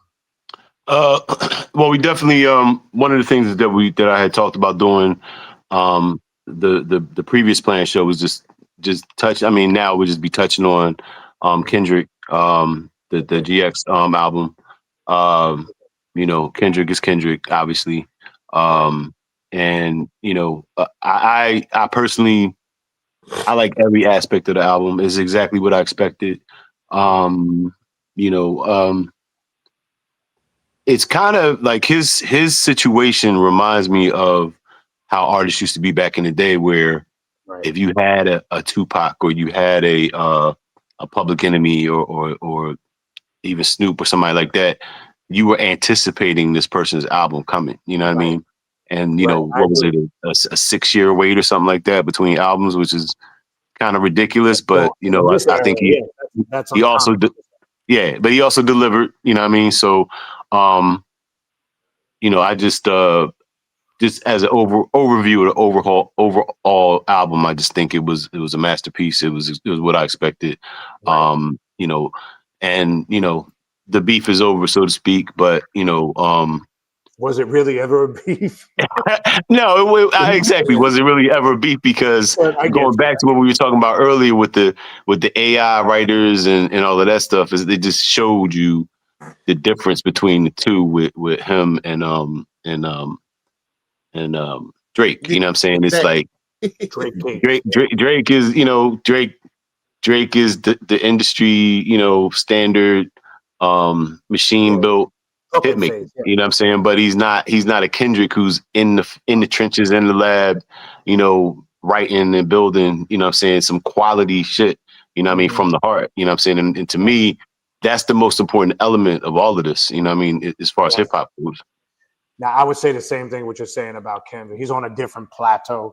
Like you said, along with the gap in between albums in this day and time, which is rare, right? I kind of felt like that. Like that's how Rakim was when he disappeared for a while. Exactly. And then he came out in 97 when he finally came back. It was that. And he does have that appeal, but I think he is one of the few artists that is a mega star in a good way, not in a bad way. Yeah. He is to me on his own plateau right now. And he does have that appeal, very creative. I do even the song, I know it's not a brand new song, even the song Luther, I like some of his R&B, like when he incorporates some of that infusion with R&B, it's still smooth as fuck. It's not overly commercialized, but it's got that. He can give you that soul vibe, he can give you that conscious vibe, he can mix it up with production and lyrics. So yeah, it's refreshing that we do still have some artists out there now that are actually artists. That's the best way I can put it. Yeah. The beef to me was comical. I know it's all part of the fucking process. Yeah, the I know circus. it's a circus, and it's the views and it's money. Look, I've always said this, joking around, even though I clown on Drake. I've never really considered Drake hip hop music. Right. I always considered him like pop, R&B type of mainstream. Yeah. Now it serves its purpose in that genre. Like I could never, even like when you've heard some of his tracks that get no play, that he tries to sound hardcore, I just can't buy it. Like it just comes off as not genuine to me. And it's not a personal thing. It's not a hate. Like it's just certain artists. Like I can't shake the fact of no matter how many years he's been out, I still see Degrassi High. I know that sounds fucked up, but it's just like I look at some like, and let me just be clear on this because I don't want to come across as hating. I look at it as somebody, an A&R or a group that took somebody and created this fake image. And it's hard for me. I can't get the Disney and the Nickelodeon shit out of my mind. And no offense, I want to bring up something that was controversial not too long ago, and I agree with because he says some wild shit, and sometimes it gets taken out of context. Like I don't know if you guys recently saw the stuff with Ari Spears when he was talking about Ice Cube. Yeah. Right. Yeah. And I think that got blown out of proportion. And I Yeah. think what people didn't understand is, yes, Aries, like myself, and I know like this one in Utah, Aries grew up in the era we did strictly. You gotta remember at that time, hip hop was very regional. We didn't get a lot of access to the West Coast stuff and vice versa until things changed later down the line. So when he made the statement, he was not a fan of Ice Cube's artistry. People ran with that shit. Right? But I disagreed a little bit with him on the music. Like I liked when he came over briefly to the Shockley Brothers and put out that album. Incredible. That was a classic. Incredible. Right? Because it had an East Coast feel.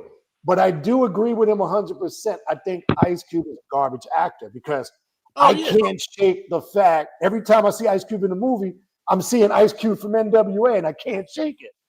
Like every role he plays, it's like right. You know what I'm saying? It's like the face and the eye twitched up. And it's not, look, I respect Ice Cube as fuck. He's a pioneer, especially in the hip hop game. So I got to give him his props. But let's be real, the acting. Like, I don't know if you guys saw they just did a remake of War of the Worlds. It's horrible. That's where all of this shit broke out from. I saw it. I went and watched it. It's terrible, bro. It's terrible. Yeah, but this is what he did. He said he did the same thing with Ice Cube, and he said the same thing with 50. When he said 50 played that role of a computer tech in Stallone's movie. He said, what separates 50 Cent, the rapper, from 50 Cent, the computer tech? And he put on a pair of glasses. That was it. Computer tech. Cube looked like an old dude who couldn't even figure the computer out. Yeah. Come on. You could tell by when him hitting the keys, you could tell he wasn't hitting the right keys. Right. But can't people have an opinion? Right, you don't have to agree with it, but I thought they attacked Ari Spears. Now I'm not gonna lie, I'm an Ari Spears fan, right? I know the shit that happened a couple years ago with Tiffany Haddish. I think that got blown out of proportion too. But my whole point is nobody can have an opinion anymore, and I don't think he said anything out of pocket because he clearly did say, and his words got misconstrued. And they say, "Oh, you tried to come back later and save face." I don't think that's what he did. He clearly said he didn't respect his artistry. He respected him as a man and a pioneer, but let's be real. Some of these cats should not be making movies and acting. It's terrible, man. Yeah, right. Why are we afraid to say that? It's terrible.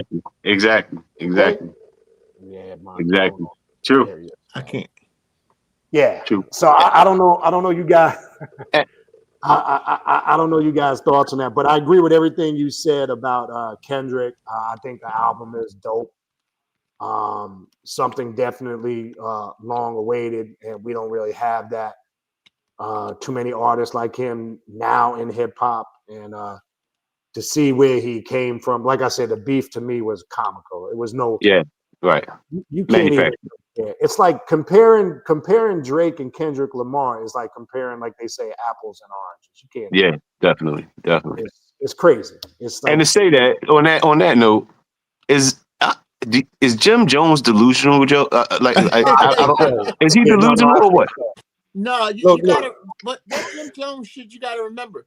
Jim Jones has no popularity. You know what I mean? He has no relevancy. Like he was talking about as far as purpose.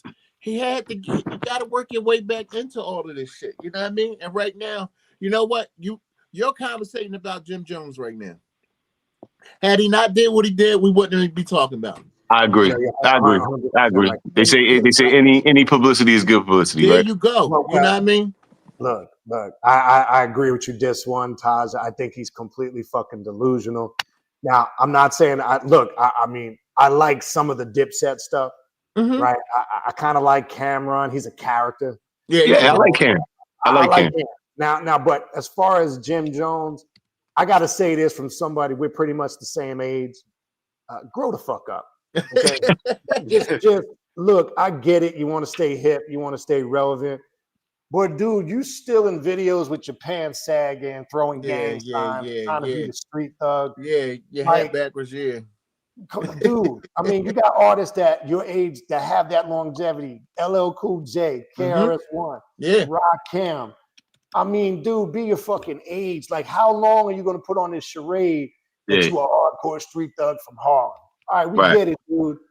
I mean, but and dress your age, bro. Dress your fucking age. You too old to be wearing glitter belts and ripped jeans. Right.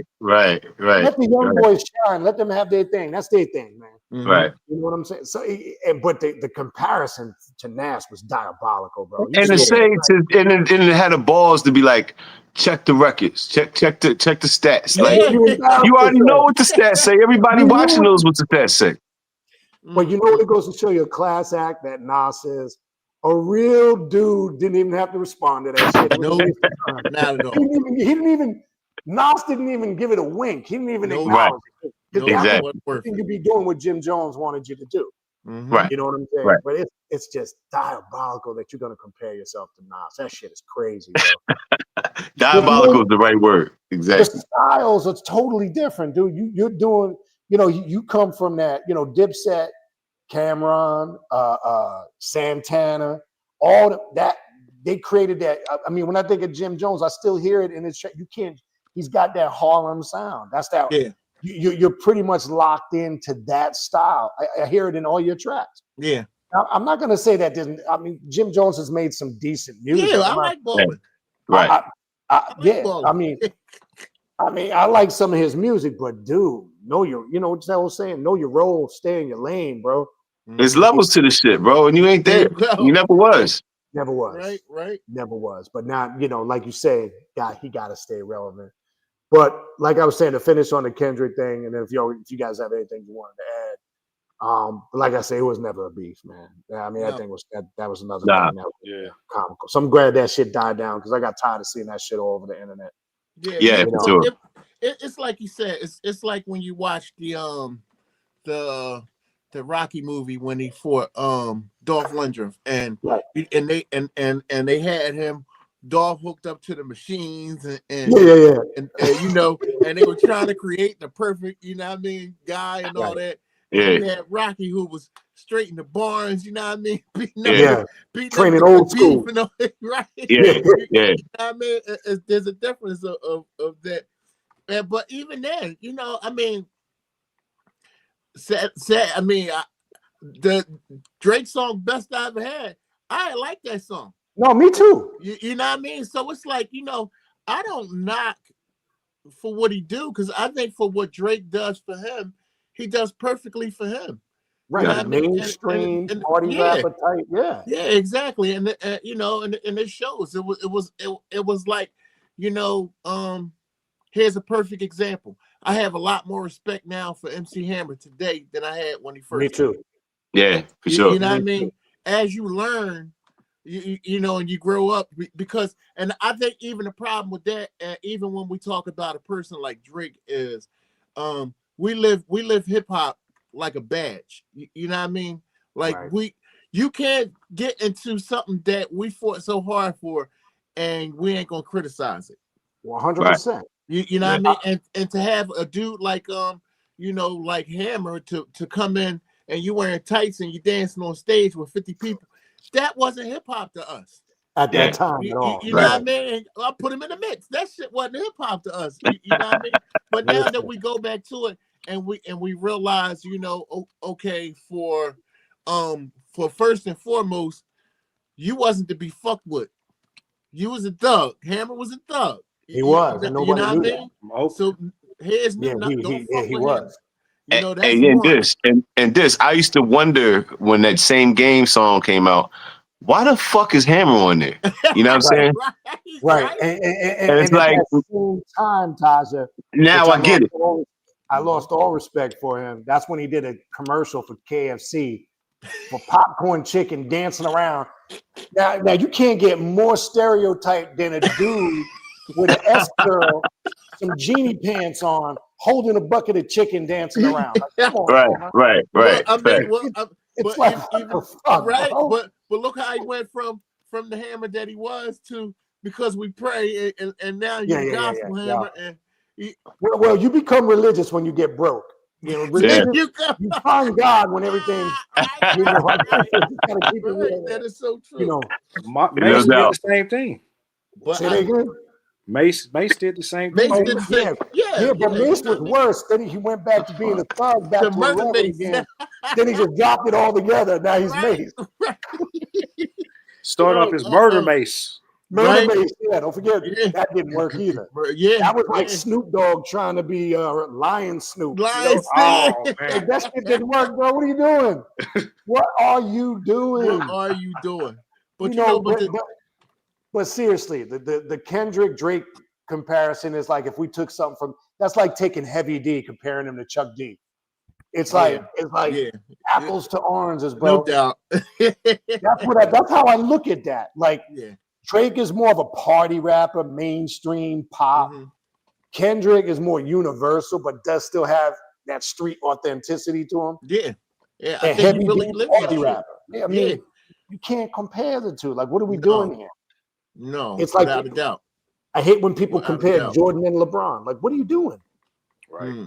You know, but Two different eras. it's the era we live. I know we lost ties. I just want to make sure we covered everything. I'm not sure. One thing I did want to cover before we left, and I think that might have been on Taj's list. We lost both of them now. Let's just wait to see if we can get them back in before we finish up. Yeah, it knocked me out because I tried to log. Yeah, something's going on. People Yeah. get knocked. I'm telling you, they fuck with us. Anytime we're talking about something intellectual or anything of relevance, they'll do this shit. Yeah, because it won't let me post my links. Every time I try to post the links, it say this comment has failed. That's crazy, man. Yeah. But just to speak, because I lost the audio for a second. That's Nah, go ahead. With a guy like Kendrick, I think we don't get disappointed. No. You know, if you look at even all his shit, you know, from day one, Yes. you know, he gave you. I think that was he put a lot of himself into his art. You know what I mean? To create it's like every time in our time, every time we got a Tribe album, we knew we was gonna get a classic album. Oh yeah, hell yeah. Native Tongue. Because how it ran down, you know, it was however systematically they put certain things together, it was thought. It was this is the beginning, this is the middle, this is the end. You know what I mean? We're gonna take you through this ride. You know what I mean? And I think every time we got every Kendrick album, you know what I mean? That's what we got. You know, oddly enough, and has anybody had the chance to listen to Will Smith's son's first album?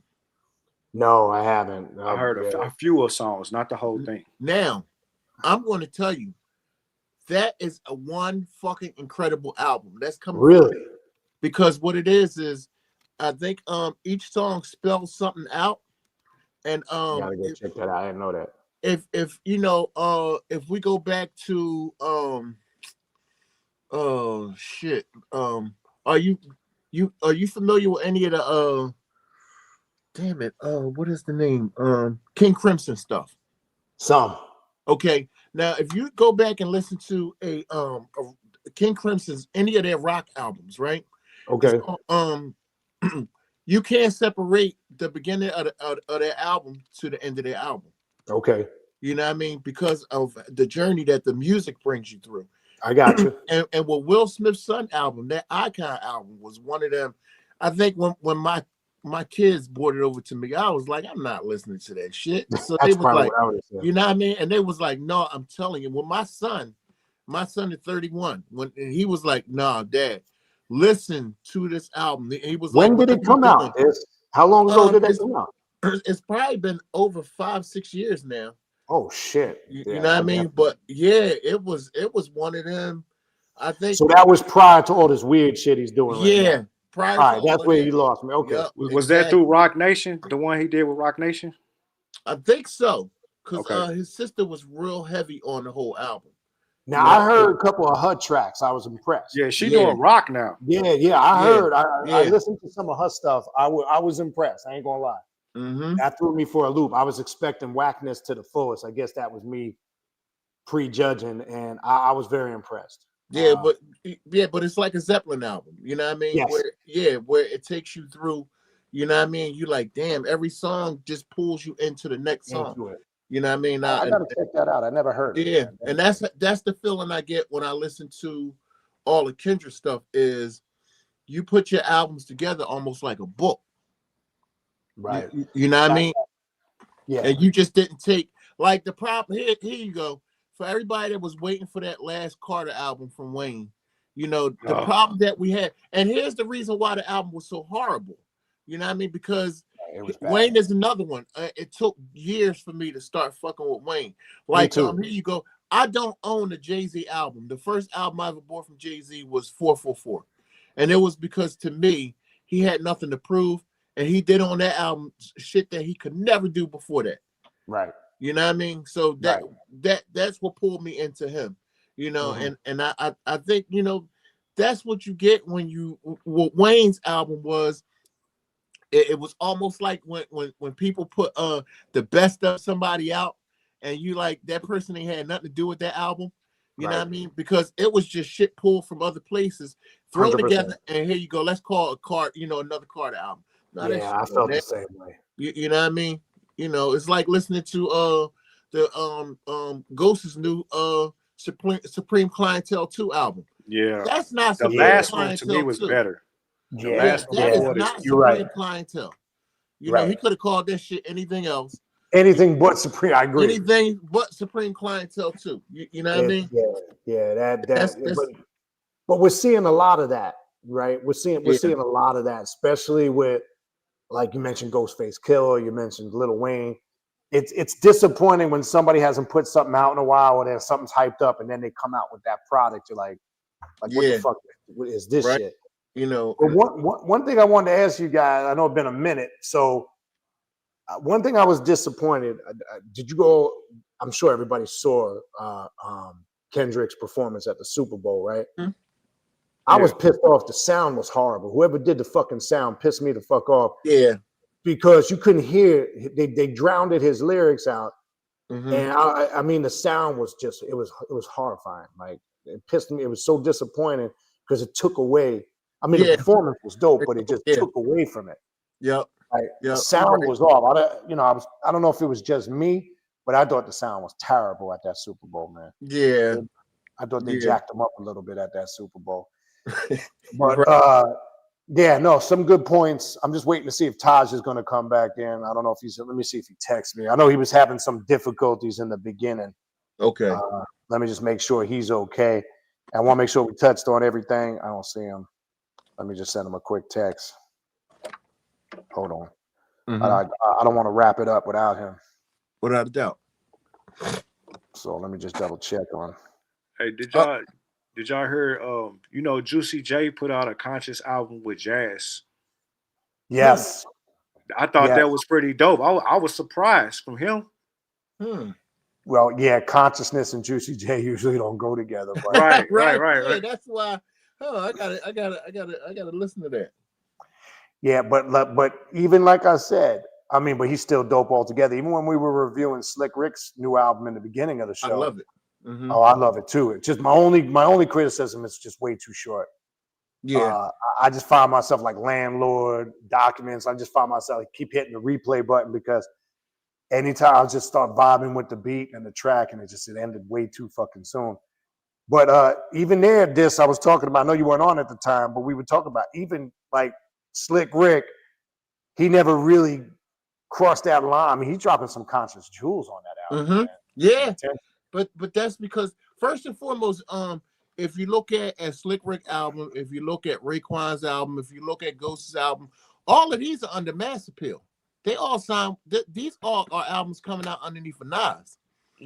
You know what I mean? So it's the whatever your creativity is, there's nothing to stop you from doing what you want to do, and that's what us today anyway.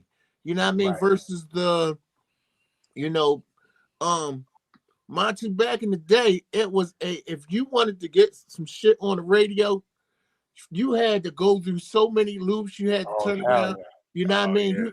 You had to bring a bottle of Moet and Cristal to whoever the DJ was. You know what I mean? You might even have to throw him some bones too. Yeah, for real, just to get That's your how it music was. on. You know, but nowadays you can wake up and go, today I'm gonna drop albums. Yeah. That's what I was saying with all this technology, all this independent avenues, YouTube, the internet, social media platforms, all the technology.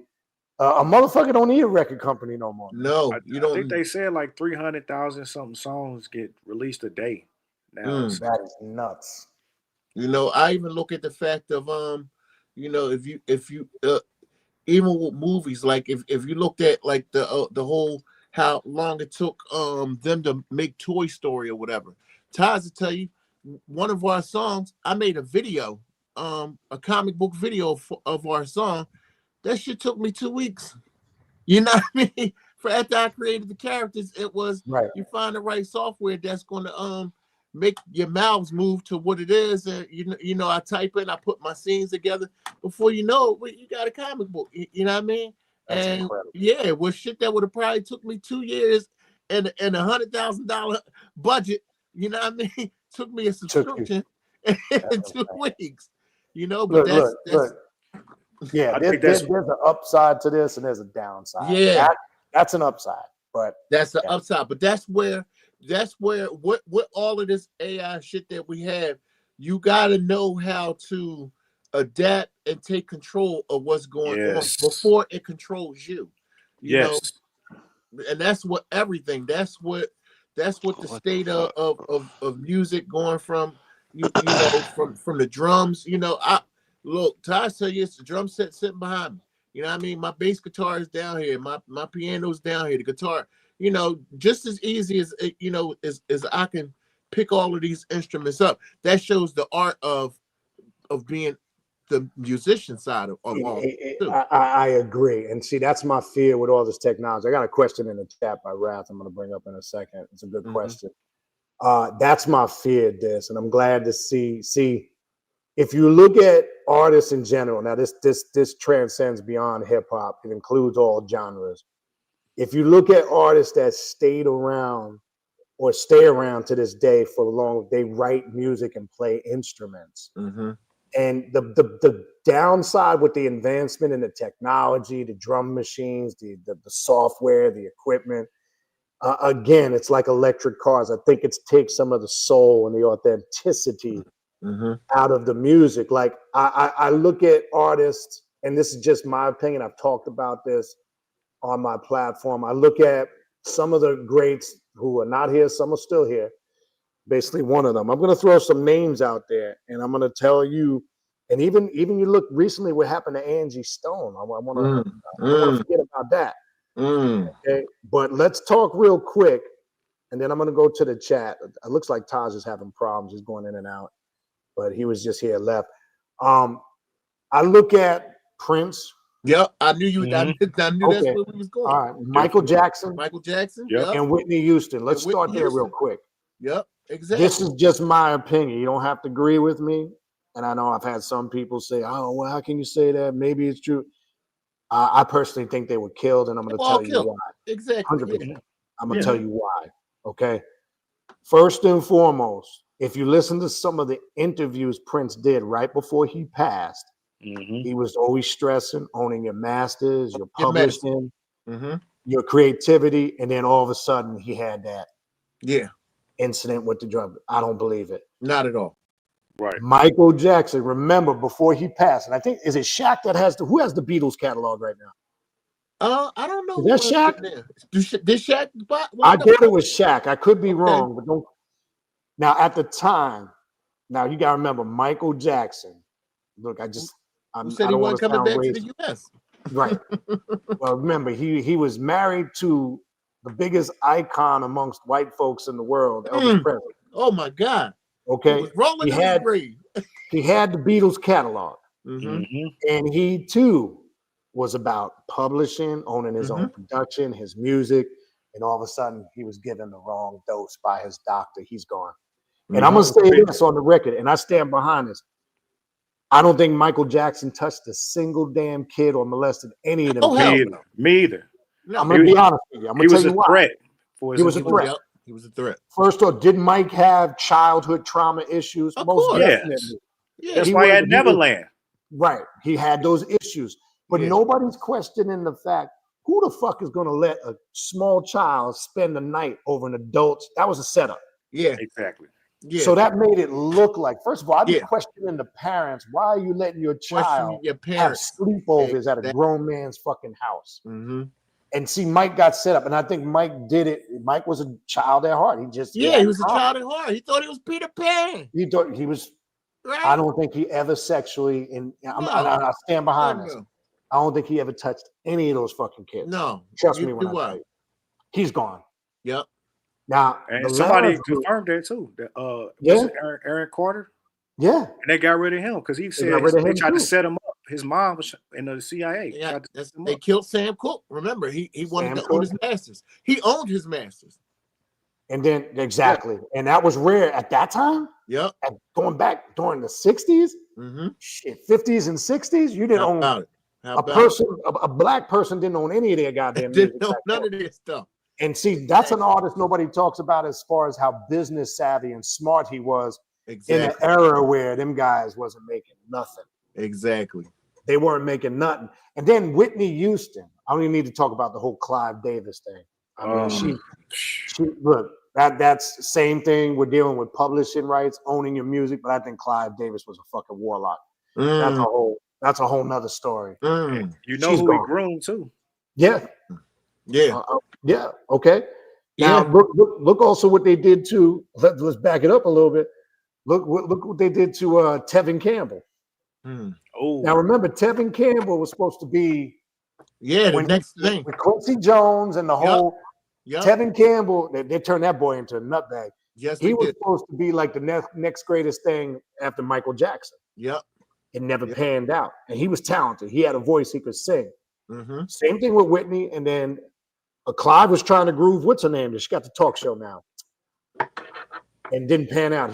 She was supposed to be the next Whitney Houston, Jennifer Hudson. Hudson, yeah. He was grooming her, and they don't say what happened with that. And then the last one, and it's going to be controversial. I have to throw this one out there.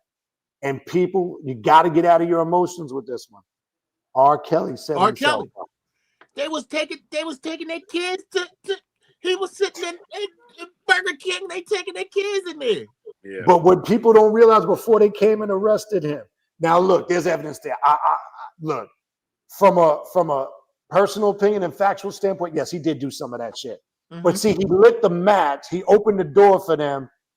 Because they was coming for him. Because right before, what people don't bring attention to, right before he got arrested, he was in the process of purchasing and getting all his masters back.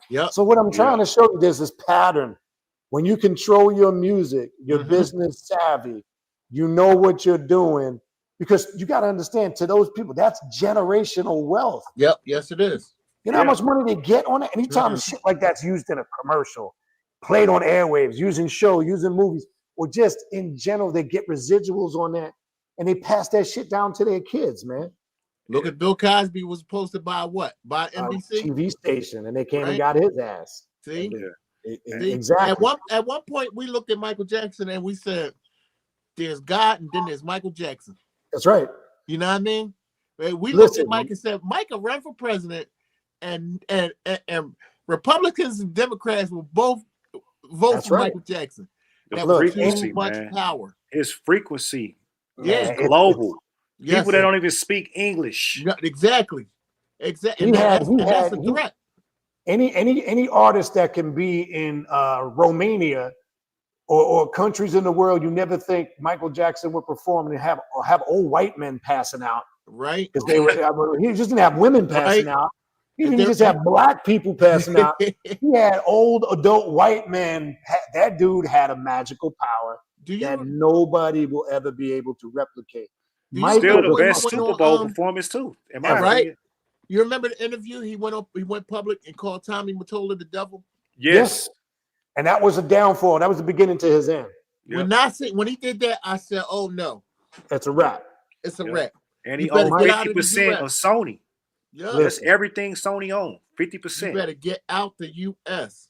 You better do like Russell Simmons and get out the U.S. No, out of the U.S. Look, Mike, there will never be another Mike. Mike was the man. Mike had a magical power that nobody had. And I didn't know anybody in '82 that wasn't affected by that Thriller album. I don't care what your race was. Everybody had the Mike glove. Everybody had the imitation Thriller jacket. Yep. Everybody was doing the moon. Mike had people in a fucking frenzy. Yep. He started that shit, man. Yeah. And it's almost like he was like, in the sense, the impact that he had on people. I almost think over time it became, obviously, like we're talking about, it was a threat. It was a threat. Because he became so fucking global. But I'm not sure what's up with Taz. I want to go to this question in the chat. We'll roll for a little bit more. If he can't get back in, I guess we'll just wrap it up unless it's something you guys want to talk about. There was a question earlier from Rat636. I'm going to get everybody's thought on this. We can go around the horn. He says, question for the whole panel. With AI being so widely used, does it force artists to compete to be heard even more today? What's your thoughts on that? I say yes, but what's your thoughts on that? I think it depends on the artist. Me personally, I'm just gonna keep doing me. You know what I mean? And it resonates with those. Your vibe attracts your tribe. So you know what I mean? It's because now we're in the era where even mainstream artists are talking about the industry because the algorithms change everything. You have the power to create your own algorithm. So you like what you like, that's what's going to show up in your feed. It's with music, it's with movies. You see it's on the streaming with the movies. It recommends this, recommends that. So if you put yourself to your target audience, then you should be good because now ain't no machine behind nobody no more. That's why everybody's scrambling, trying to figure it out because marketing is harder now if you don't know what you're doing. Yeah. You know what I'm saying? So you have to know how to put yourself in front of the right people. It's just now it's no more laziness. It's no more, oh, I'm going to go pay for this, pay for that. It's more you have to put in the work with it. Right. It's going back to that. Like how in y'all areas you had to get out in the streets and network and talk to people. Now it's more of a direct to consumer route, I think. And the AI just enhances it. Go ahead. Go ahead. This one. Go ahead. There's a plus and a minus to that. And that's what I was going to say, but go ahead. Exactly, because when you had A&Rs whose job was to shop your material, when you had stage managers, when you had a manager to handle different things, right? To make sure that everything that you did was successful. You had vocal coaches, the arrangement of music, how that was done. There was somebody to handle a certain situation for everything in a whole. Now, if all that is left to just the artist, the problem is it's only 24 hours in the day. Correct. And we can't, as far as you're not going to get the budget of you as an artist trying to shop for Madison Square Garden. 100%. You know what I mean? That's the downfall of all of this stuff is, we think we can do it all on our own. I had a boy who was in here the other day, a 19-year-old boy. He tried to sound like Lil Durk or something, you know what I mean? And he said, man, when I get to the point, I'm gonna be dangerous when when I can lay all these songs on my phone. I said, walk in my booth real quick and look at that $3,000 microphone. I said, now after you see that $3,000 microphone, look at this $2,900 vacuum tube. You know what I mean? And my explanation to him was, dude, just because you think you can do, you know what I mean? Because it's like you won't find back and with us growing up, I always heard about speakers called Yamaha NS10. Yes. Yep. Right. And everybody was like, oh, you gotta get these Yamaha NS10s until you get Yamaha NS10s and you find out how shitty they sound. Yep. And the thing was, if you can make your shit sound good on something that sounds like shit, you know what it's going to sound like in the world, right? That's right. But before you know that, I went in people's studios and I'm like, dude, why everybody got a pair of Beats by Dre on? That's artificial. You get what I'm saying? I never cared for those headphones. Period. Exactly, because I thought they were overrated. Exactly, and that's where what my goddaughter who sings into her phone and plays it back to me, and I go, okay, with all the reverb and all the other stuff that came through your phone, you sound pretty good, yeah. Now go in there, and I want to hear the truth on what you really sound like. That's right. But totally she went in the booth and started singing, and within 3 minutes came back out and was like, I don't know. Yeah, you don't know. Exactly. You know what I mean? Because that's the downfall of I agree. On is because everything is so accessible, and you think it's so easy to do stuff. That's really not where it is. Now, also on the same note of that is, I could open the door and show you probably 3,000 vinyls, 3,000 records, right? The thing was because the warmth that's in vinyl when CDs came out, and we was like, oh man, this sounds so good because it was clear. It was really clear, but we lost the warmth. Yes. You know what I mean? We lost the body of what it was. We lost that 32 megahertz because now we got 44.1. You see what I'm saying? So it was but what we had to do was people as ourselves, we can't go, I'm not buying a computer because of, you know what I mean? No, we had to grab a hold of it and adapt to it and make it work for us. So that's the plus of it, because some people do get we might sit in the studio and you got a bunch of people sitting there with you and you go, damn, I'm stuck on this line, and people feeding you lines. You're like, man, that shit ain't rocking with what I'm trying to do. You know what I mean? But if you do take advantage of a chat GPT and go, okay, I'm trying to finish just this bar. You know what I mean? And you rock with that one bar, okay. But just you watch the stuff and you see them pre-recorded drum loops and you know what I mean? And pre-recorded melodies. And nobody says nothing about when you use that and just put it all together and incorporate it into a trap song, and you didn't make a song. You did what Fruity Loops did when they came out. Fruity Loops had a bunch of loops and you stacked them and put them together and you made a song. You know what I mean? So we was fed that shit back then. You know what I mean? It's just that now it became more advanced, and I think we just have to adapt. We had to grab a hold and not live in the past and go, nah, I'm not fucking with that. No, you better, because it's going to happen. Exactly. You know what I mean? It's going to happen, and the only way to deal with it is to know it, take control of it, and make it work for yourself. 100%. You know what I mean?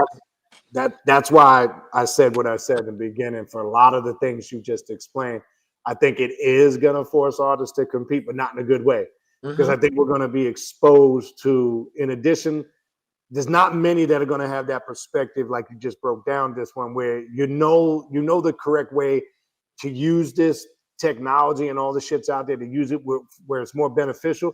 But I think it's going to expose us to a lot more junk and trash. Oh yeah. And we're going to see competition amongst more of the junk and trash artists, because like you say, it creates this false sense of security that now everybody thinks they can make a hit record, whether it's on their phone or the Mr. Microphone or the little fucking, Yeah. the song, whatever the fuck they got. But like you said, once that dude went in the booth and heard the no filter on the mic, now you really see what you really fucking sound like. Yep. Where that's not blocking or filtering out anything. That's genuine. That's really you. That's real. That's you. Yeah, that's you. But it's just like everybody now, like you look at the auto tune, like even R&B. See, we're talking about hip hop, but look how fucking watered down and trash R&B got. Yeah. Because now every R&B, not most R&B artists now coming out there talking over a song and then adding auto tune to it. Yeah. And they're not even singing no more. They're not even singing. R&B is not this. It's not R&B. Oh my God, it's R&B. We can't. It's going downhill They took the love frequency away. It's gone. There you go. Unconditional love frequency is out there. Completely gone. Yeah. Now you got somebody auto tuning, croning over a track, and it's like this is what it's fucking become. Did you guys see that? That there's a video circulating. It's with Busta Rhymes, and it's some heavyset dude that's a rapper. That's a rapper. Have you seen that? Yeah. And he's rapping, and he's got his boy standing behind him. He's not rapping; he's doing the mumble rap with the auto tune. Do you see the look on Busta's face? Yes. And how he's looking at him and shaking his head. That's exactly how I feel when I hear that shit. Yeah, and the 19-year-old, the first thing he said to me when he came out the booth was, you got auto tunes and throw? I said, nope, you're not gonna find it in here. Yeah, you're not finding no auto tunes. Fuck that. Yeah.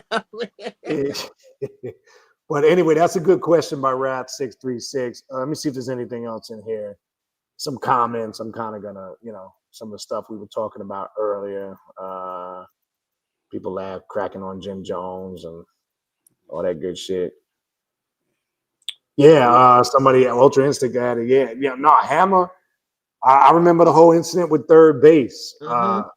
Hammer was a thug, man. A lot of us didn't know that till afterwards. I think Hammer was a victim of an A&R taking him, and we're gonna make you, I think we correlated his corniness to his music, and I think we didn't know who Hammer was off the records. You know what I'm saying? And it's legit. Hammer was real deal legit thug. Don't get it twisted. Yeah. And a lot of stuff people, like he was probably the first person that we know that used Apache. Yeah. Right? Yeah. so it's like I go back to stuff now and I was like, God damn, you're listening to stuff going, wow, I never paid. As maturity grows, what you go back to things and look and go, I got a different perspective. You know what I mean? Now, of course, I don't put, like you said, I don't put him in the category of KRS-One and Rakim. Oh no, that's lyricist. But lyricist, he's a performer. He gave a good show. He did. He gave a good show. You got to remember, at that time when Hammer, they had 3 rappers that they were playing to death, and it was just cornball music. I mean, you had him, you had Tone Loc, Wild Thing. I hated that fucking song with a passion.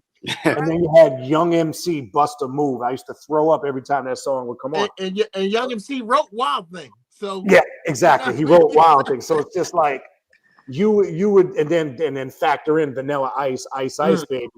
You would, and now keep in mind, all those songs came out around the same time, literally the same year, around the same time. I bring that up because I think that's at a point where they were trying to so-called commercialize hip-hop to a pop level that was beyond the norm. But thank goodness it didn't get fully sucked in. The party era.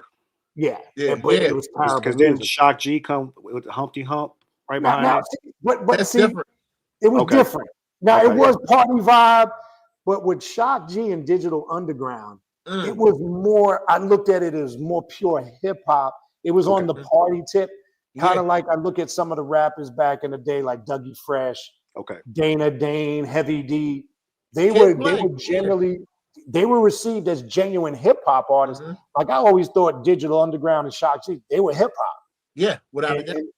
Yeah, I didn't put them in that bubblegum commercial. Oh hell no!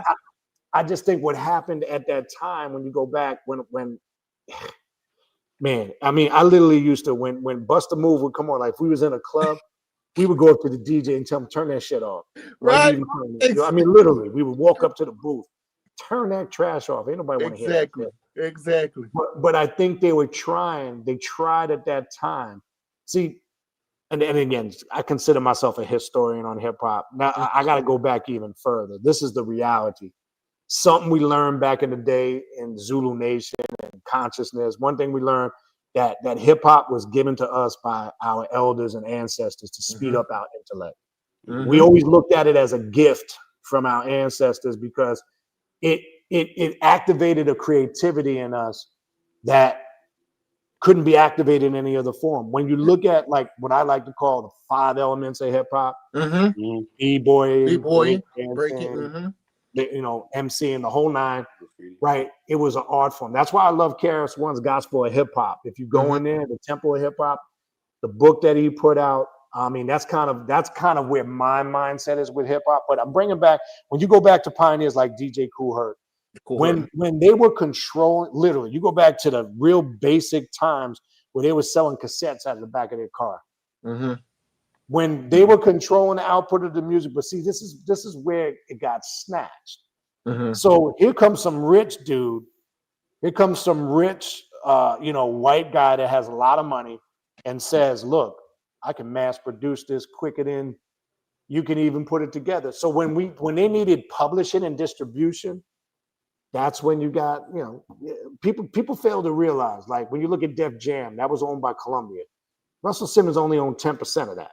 No doubt. I know we used to promote it like, oh, it's a black. It really wasn't, because it was really controlled wasn't. by the Jews. No. Yeah. No. So I think that's when the soul of hip hop was snatched, when it was sold to these big companies because it couldn't be produced quick enough and people wanted it. And now you're fighting a war. It's like you're going to a gun battle with a butter knife. How do you fight? That's what we're at. Right. When Sylvia Robbins put together Sugar Hill Records, we knew right then it was a wrap. It was a wrap. It was a bad thing. It was a bad thing because now you got people. You know what it reminds me of? Have you guys ever seen the clip? The clip of Bobby Shmurda's, and I think he's fucking horrible. Bobby Shmurda's when he auditioned. Yeah. Oh, he was standing on the table and stuff. But did you see all the people in the room? I know. Did you see all the white folks? Like, it was like a Chappelle clip. It was like watching Chappelle. It was so fucking racist and subliminal. And I'm like, this is how they look at hip hop. Like, they want to promote the ignorance, the thug crime shit, the low life derelict shit. Like, look, I'm sorry. First of all, if I was sitting there watching that audition, I'd have pissed my pants. It was so fucking terrible. I would laugh my ass off. That's horrible. Like, anybody that considers that shit music or hip hop, it's terrible. But like I know, the best way to destroy something is from the inside. If you got a basket of apples, throw a bad apple in there. That's right. Eventually, all the apples go bad. You know what I mean? So that's what the whole plan was. Because remember, at one point, Don Cornelius said, "I'll never have that so-called rap stuff on Soul Train." And then all of a sudden, you pop up, and he got Eric B. and Rakim on there. Right. You know what I mean? So, for a music, and for him to be a soul person, you know what I mean? Like, it was a music that was hip hop is raw. You know what I mean? It was straight. We said what we felt. You know what I mean? And it couldn't be stopped. So it's like anything else. The only way to destroy anything is to destroy it from the inside. You know what I mean? You're right. That's what it's like you said. That's what they tried to do with throwing the Tone Lokes in and the young MCs and all that type of shit. Was you try to destroy this type of shit from the inside, and it didn't happen. And because it was so young during then, you could categorize different things and where it was. I think the difference today is you can almost not put unless somebody has a certain dialect on how they say things. You Right. you can't put it in the coastals no more. We can't. No. You know what I mean? Like we can't listen to Kendrick and go, "Oh, you from the West." No, that doesn't exist no more. It doesn't exist anymore. You know what I mean? 100%. So that I think because hip hop is so large and where it is now is what's going on with it now. Right, and that's why I was bringing up earlier the comments from Aries Spears, and that's the reason why I said it got misconstrued. You got to remember, you're talking about a lot of us at that time frame in the 80s and early 90s. It wasn't really until the late 90s. You had a couple that made the crossover, like NWA, Straight Outta Compton. Yeah. You know, you had two live crew, As Nasty as They Want to Be. Mm-hmm. There was just a small handful.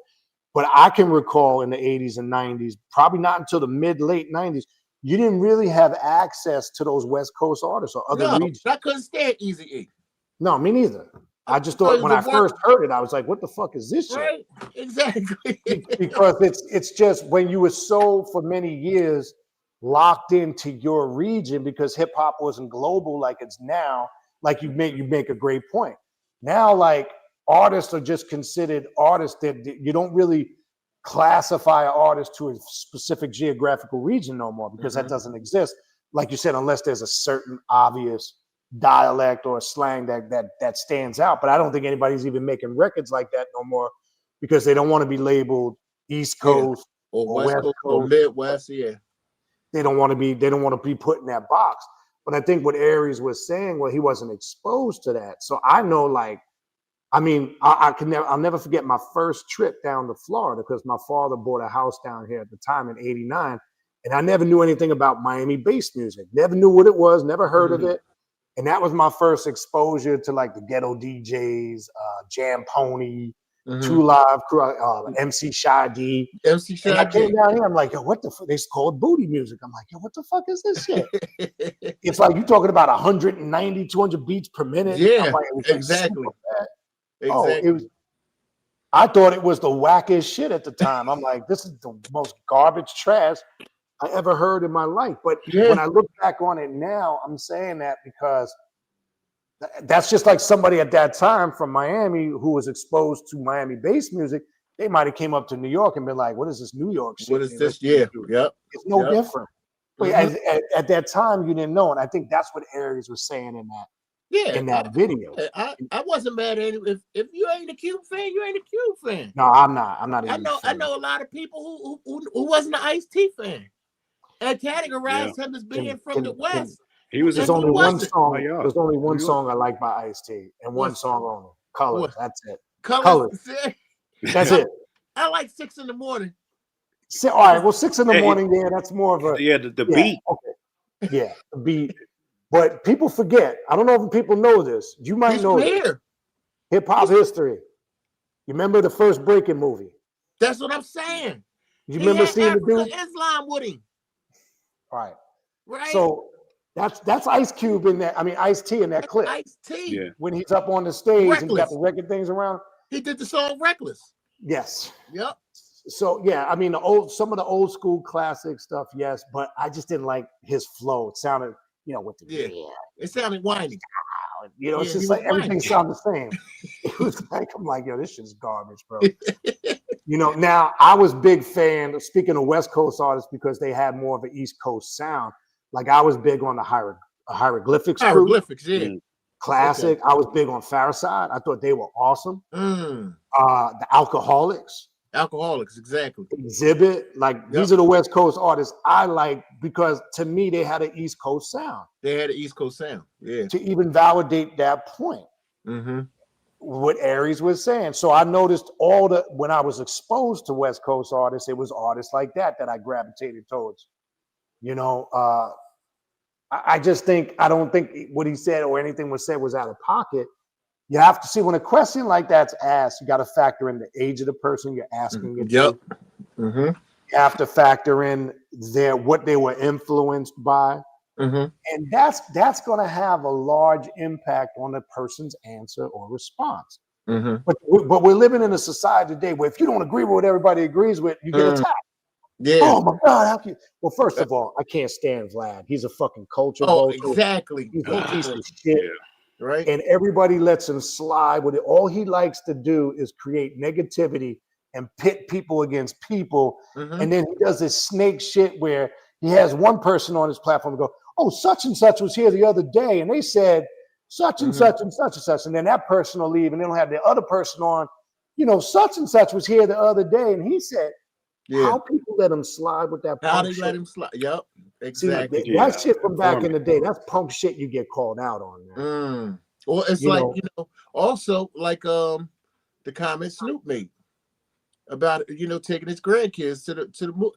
I don't think that was a bad statement. I don't either. I think they just misconstrued what he said. You know what I mean, and blew it all out of proportion. Then it became a big public thing. Snoop Dogg hates gay. No, he didn't say nothing about that. He just said he didn't know how to answer the question to his grandchild. How to women get a baby. That's all he said. I didn't know how to answer. But again, you're living in a culture, in a society where if you don't agree with the mainstream, you're a villain, you're attacked. Yeah. But real quick, just to acknowledge some quick comments in there. Some people threw, I'm aware of Kambata. I do listen to some of his music. Planet Asia, of course, he's classic. Planet Asia. Planet Asia got some good stuff. Another artist is talking about some of those really under the radar artists. Like I like Apollo. What's his name? Apollo and goddamn Skyzoo. Okay. Oh, Skyzoo. Okay. Yeah. Skyzoo got some nice stuff. He's not talked about. There's a lot of good artists out there that they just don't get somebody mentioned graffiti rock. That's old school. 84. Turbo and Ozone for breaking. Matter of fact, you know what I just saw was cool? The main character, that played the young dude in Beat Street. What was his name? Yeah. He had something that just went down, right? Yeah, he just did an interview. I mean, I swear he just looked a little older version of himself. Yeah, Lee. And he just did an interview. I'm glad to see he's up live, doing well. Right. It was a really dope interview about the impact of Beat Street on hip hop culture and breakdancing, and so it's a cool interview. That's something else I would have people seek out. Cool thing to watch. I forgot what platform he did it on. But he talked about how the movie was created, the auditions. It was interesting what they went through. And then obviously that's a cultural movie that had a huge impact. Matter of fact, look, and it all started from remember Star Wars? Yep. Right. It all came from there, right? They don't know about the tagging, man. We used to do that shit for. Yeah, that we used to do that, man. That used to be fun, man. Tagging. Right. That was something I was into as a kid, tagging the trains, the walls, leaving your name on, man. We had a blast doing that shit. I mean, obviously we got some trouble, but we used to have fun doing that type of stuff. Right. See, that's what I think. All these things, this is what I think about when I think about hip hop as a whole. Okay. So I always said there's hip hop and then there's rap music. There's an MC and then there's a rapper. That's always how I looked at him. Say, yeah, he's a rapper.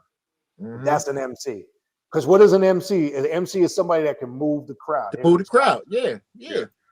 Like they said back then, you had Busy B. You know what I mean? Busy B. Suicide. Remember Suicide? Right.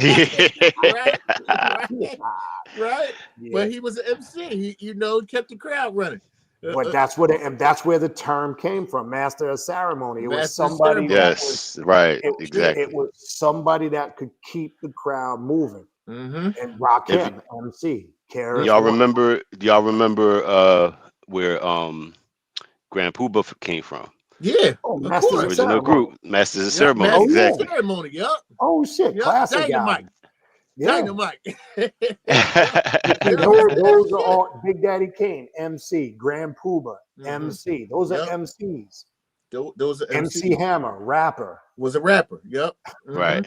No, he's more entertainer. Well, but as far as but like even then, to know the affiliation of the MCs that were tight, because remember you got Kane that was part of the Juice Crew. But his best friend was KRS-One. Yeah. You know what I mean? So, it's just the affiliation of, because look, if you listen to Kid Play live, they had a lot of them little, the house party movie and the little party songs. but them boys was real MCs too. Yeah, yeah, Oh yeah, yeah. You know what I mean? Yeah. So yeah. it was But remember, crazy.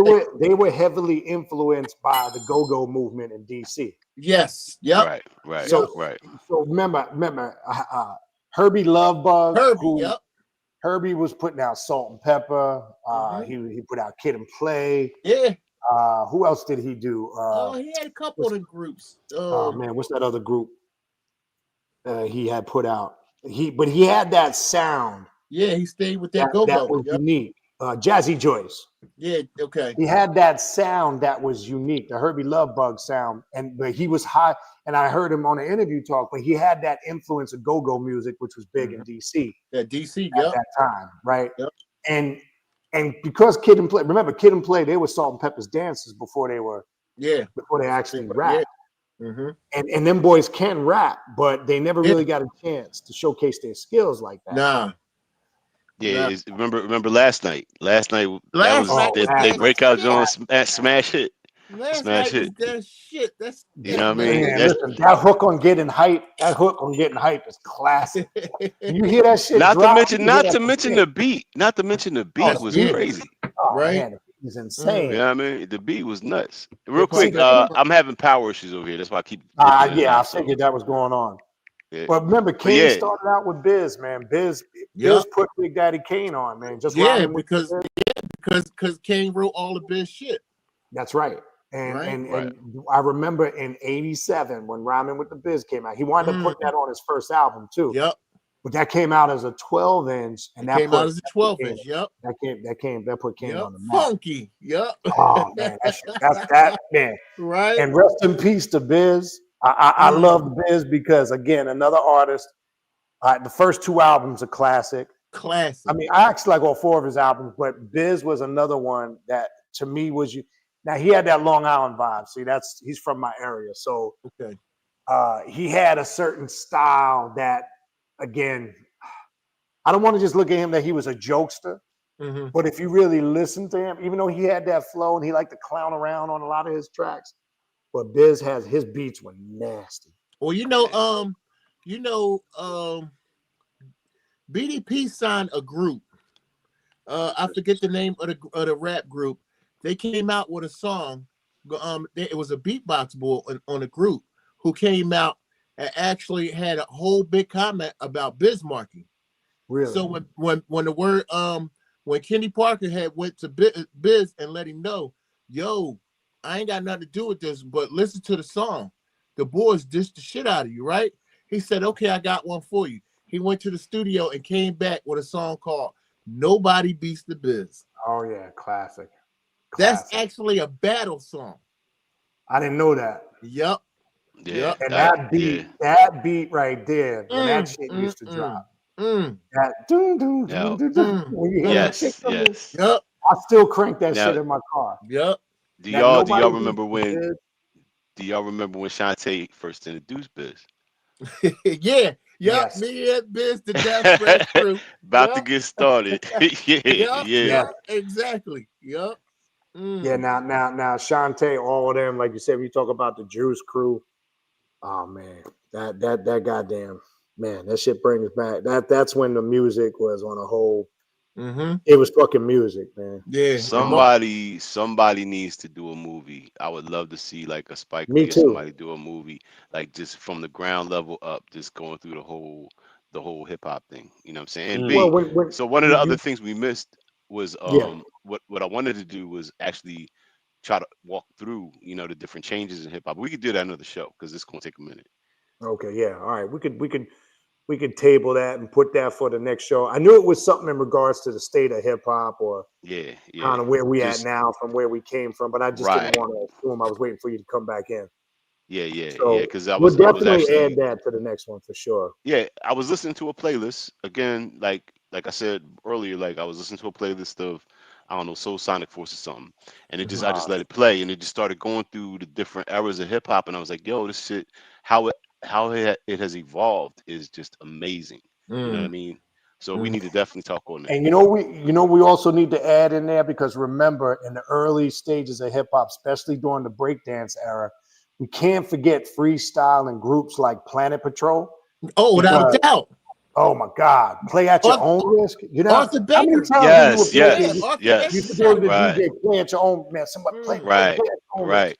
That was like the ultimate breakdancing song Yeah, back yeah. in the day. I think we need to incorporate, and back then in New York, we used to call those groups, they were considered freestyle artists. Mhm. That's what they And were. again, you just took the words right out of my mouth. And that's how hip hop birthed freestyle. You know what I'm Yep. saying? Yeah. Yep.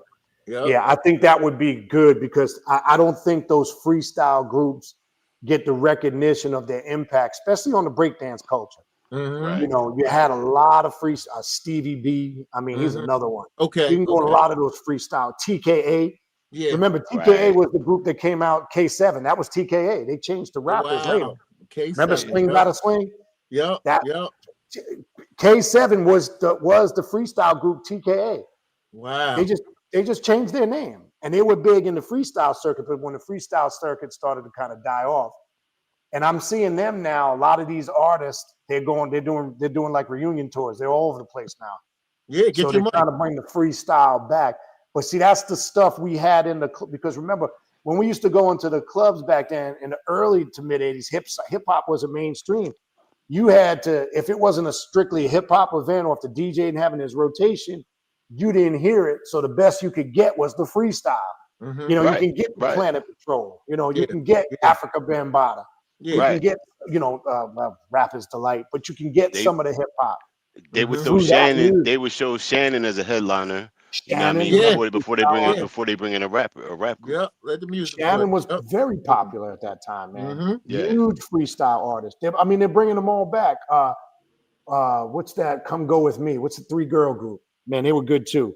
Can't think of their name. I'm Come drawing a go blank. I with can't think of me. him either. Yeah. Yeah, Oh. Come Yeah. Go. Yeah, that was Mhm. another freestyle. See, that's the music we used to jam into the clubs Mhm. because if it wasn't And like hip hop night or it wasn't like exclusive hip hop event, you didn't hear hip hop in the club. and not to mention one of my favorite producers of all time, Mantronics. Mantronics, bro. Oh man, Mantronics. Yep. And not only was he the fucking king of fucking hip King of hop the beats. producing, moved into fucking freestyle music, club and music. him.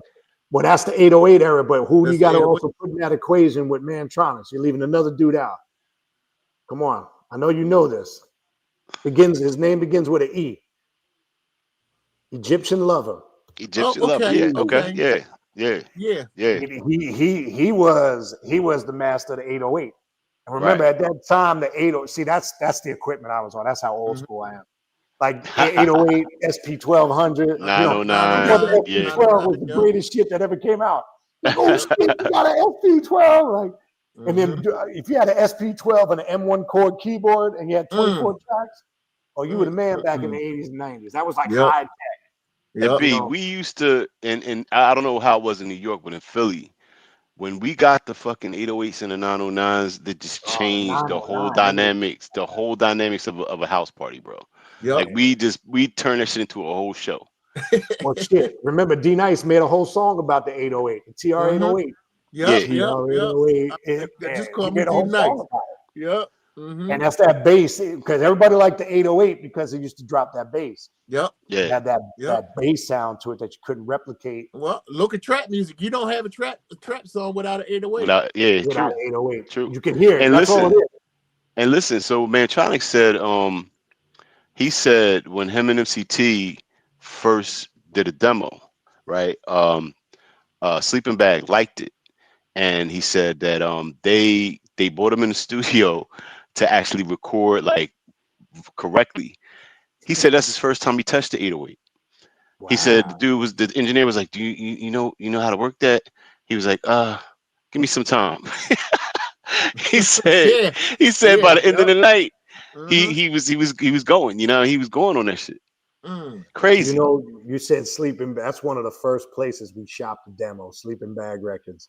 Yeah, yeah. Crazy you bring it up. That was, again, at that time when we were talking about earlier, all this technology, and when Montu was talking about marketing, and we Right. used to do something back in the day called Shop Your Demo. And what shopping your demo was, Mhm.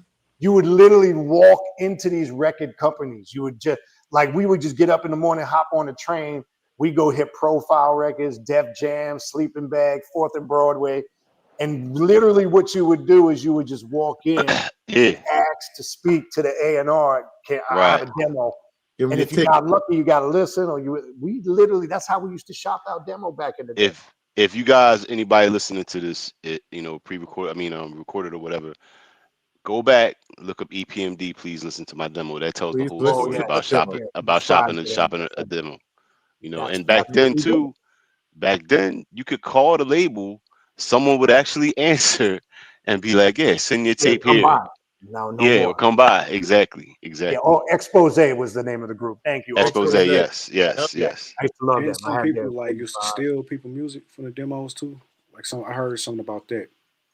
Um, yeah, but in the very early years, it wasn't like there wasn't a lot of groups. So Sugar Hill stumbled on to Big Bank. You know what I'm saying? And Yeah. he just basically took he took Grandmaster Cass. he Yeah. took Grandmaster Cass's lyrics, and they put together a group, and that's how the shit got started. But there was no rap groups out yet, so everybody was trying to grab them from the streets. So Nah. nobody was really interested at that in the early stages in stealing anything, because to them it was like, we got these artists, you know what I'm Yep. saying, and they can rap, you know what I'm saying. And if then you later, yes. Go ahead. I'm sorry. Go ahead, if Tyler. you no, but if you just go back to that era, listen to the shit that's on YouTube, you can hear how many different groups were out there that may have had Yeah. one song out that maybe Yep. wasn't even a hit. It's just they were Yeah. signing anything and everything. Yeah. At Yeah. that period, and then later down the road when it did expand, Yeah, right? If you did steal somebody's shit or you copied yeah, their style, we used to call it biting, and you get called biting, out. yeah, You'd get But called out also, and be like, also you can go back to that era and see how many groups did want to be signed. yeah, right, You know what I yeah, mean? Yep. Because a lot of them was cool with rocking the party, having that, their show performance lined up, you know what I mean, and just do what they do. Yep. right. It was different. It was different from, you got Funky 4+1 More Took performing the in words front right of out my the crowd. mouth.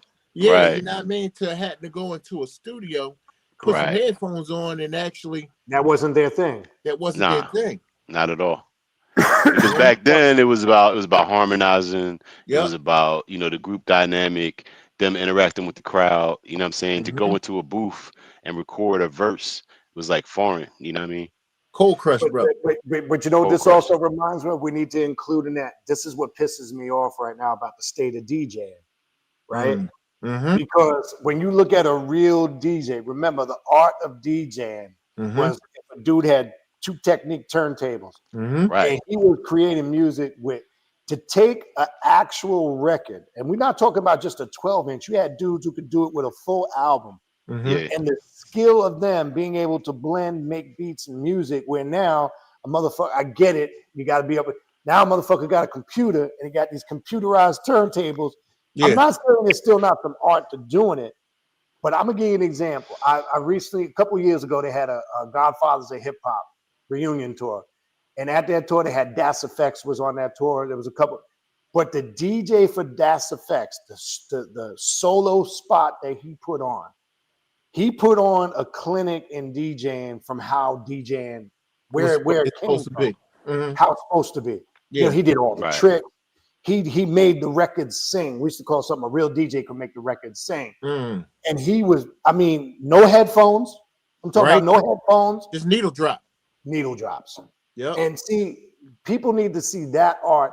Now, like, you knew DJing was fucked up when you saw Paris Hilton had a Vegas house show Exactly. where she got a DJing Vegas party. residency being a DJ. Come on, man, stop. Man. Right. Right. Facts. Paris Hilton, Mm. a Facts. DJ? Because anybody And if- can press buttons Anybody. and hit Right. that and then mix the equalizer and then do a little spin on the little computerized turntables. But you take fucking dudes, you take DJ Mr. C, Mm-hmm. you take EPMD's DJ. Yep. Yeah. And one of the right. nicest of all time to ever do it. One of the best live shows I've ever seen. I've seen them, and I know you guys have probably way more than I did. Listen. If you Yes. guys, again, if it's Yeah, not we blocked, get because I know you had took a couple hits on that beat. If it's not blocked, go back.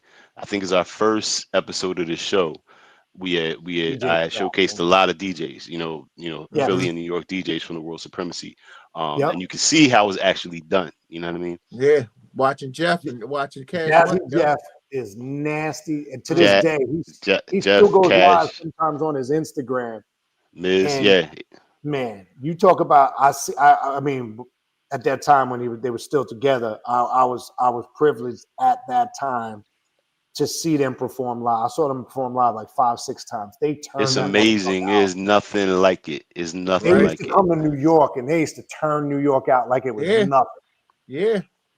They Yeah. man, And back then, I said it then, like back then they used to have the World Supremacy battles, and New York always won the DJ World MCing, Supremacy. and And the Philly DJ always always won went the to the DJs. Philly, always went to Philly. Yep. Yes, exactly. Yep. Miz, Yeah, well, yep. Cash Money and Marvelous. I mean, Yeah, Miz. iconic. Look, DJ Too Tough, I think, is underrated than a Oh, motherfucker. That's for my sure, favorite for Philly sure, group. for No sure. doubt. Tough Crew. I fuck with Tough Crew. I still No play doubt. Tough Crew to this day. But DJ Too Tough, he goes under the radar as probably one of the most, in my opinion, underrated DJs Yeah, ever for in sure, hip hop. Yeah, for without a sure, doubt. for sure, Because definitely. Tough Crew is like, I remember Lick the Balls when they were on Warlock Records in New York before they went back to Warlock. Philly. Yeah, they was on Warlock Records with Oh Kick shit. the Balls. So that was Kick the Ball. Kick the Ball. Lick the Balls was something Slick Rick did, Yes, like a spinoff of that. But Kick the Ball was the Crown Rulers from Camden, Yep. and From they Camden, were yep. down with Tough Crew across the Tough Crew. bridge in Philly. Yeah, Yep. And so they were on Warlock too, correct? yeah, they were all on Yep. Warlock. Yeah, Yep. Yeah, Warlock Records. With I the remember Jungle that. Brothers. Jungle Brothers was on Warlock. Oh man, listen, man, that's another. Those first two albums, classic. Mm. Done Oh, by the no doubt. Forces of Nature. When Oh, that no came out doubt. in '89, just remember they were part of that Native Tongue family. That whole Yes. Done by the Forces of Nature. Mhm. Production wise, It's lyric crazy. wise, probably one of the. Again, I know it's a well known album by hip hop heads. I think that is an ultimate hip hop classic. Yes, it is. From beginning Done to by end. the Forces of Nature. Yep. Yes, Album for sure. from the album cover. The Yep. creativity of the album cover, the yeah, name of the yeah. album. Oh man, Yeah. ultimate Yeah. fucking all-time hip hop classic, Done by the Forces of Nature. No People need to doubt. go look. And again, talking about crews, it was Native Tongues, it was Jungle Native Brothers, Tongue. it was Red Alert, it De La was Soul, De La Soul, it was Naughty Love. Rob. Naughty Yep. by Nature, it's Tribe Called Quest, Yeah. All And those. even, Latifah, yep. Latifah. 45 Yep. King. Exactly. Yep. And Queen Latifah was bad. She was no joke when Yeah. she first came out. Wrath Don't of My get me Oh, Madness no is doubt. that shit. No doubt. Queen Wrath of My Latifah. Madness, oh my Wrath of God. My That's still a Madness classic, is bro. shit. That is a classic. Yeah, it's just crazy. Anyway, listen, I know we could do this shit all night. Right. But let's definitely put those on the agenda for the next show. I know we keep saying this, and I got to do a better job of this. Let's try to be a little more consistent with doing the sure. show. The goal was once a month. Let's try to at least get this. Let that still be the goal, man. We just gotta try to work If we can just better at with least life. get together once a month, that's the goal. Let's try to do that, and then we can kick it like this. But other than that, I don't know if you guys got any closing words. Again, I want to thank Brother Montu Mercury for coming by, sharing his music. No doubt, Montu. I appreciate show y'all up. for having me, man. Appreciate Nah, it was gems great. because y'all giving me more of a history lesson of things I don't know. You know what I mean? No So doubt. I'm soaking it all in. Well, that was the look, idea. That was the initial idea for the show. Was about the history of hip hop. And And bringing on Montu, artists such as yourself. feel free, even if you're not showcasing your music, I'll send you the link. Feel free to sit in on the panel because the thing is, I want everybody. I think everybody here has a different perspective. Mhm. Like you can give more of a current perspective, in Yeah. your even though you're a little bit younger than us. Mhm. I think Dis One gives more. He's very technical. Like I can't do what he does, and I wouldn't even try it. Like he's breaking down the scientifics of the equipment and producing and the notes. Taj is a blend of both of that. Taj has kind of got that old school knowledge vibe like me, but he's got that production vibe too. So I want to get different perspectives, like on when we're talking about these things. I don't want it to just be my perspective or Taj or Dis One or you. I do want to get some of you young brothers on here because you brothers now are kind of the torchbearers. You're carrying that torch now. Yep. And you're seeing things we ain't seeing. You know what I'm saying? We need that. It's for the So, culture. to Yes, keep it culture, elevated. no doubt. Keep it elevated. 100%. Like All I right. say, Again, anybody have anything they want to say in closing? I think we're good. This one, I appreciate you making it by. No doubt. Taja, I appreciate you, brother. And No doubt, no again, doubt. Montel, I appreciate you. Same here, bro. Same here. But Yeah, again, look out. YouTube, check out Black Pod. Yep, check it out. Instagram and TikTok. Also, me and Dis, we're individual producers, but we have Black Pod Productions together. So, anybody looking for music, looking for beats, check us out. This one recording. Same thing, TikTok and Instagram. THA Mad Scientist, MUSE-IK, the Mad Scientist Music. A lot of my posts with original beats up there as well. So anybody want to check them out, check them out. This is what we do. This is what we live. It's been like that. Cool. It's been like that. Cool. All right. I will see you brothers on the next show. You guys enjoy the rest of your weekend. Be safe, and No doubt. we will talk soon. All right. Definitely. For sure. All right. peace. Peace. Peace.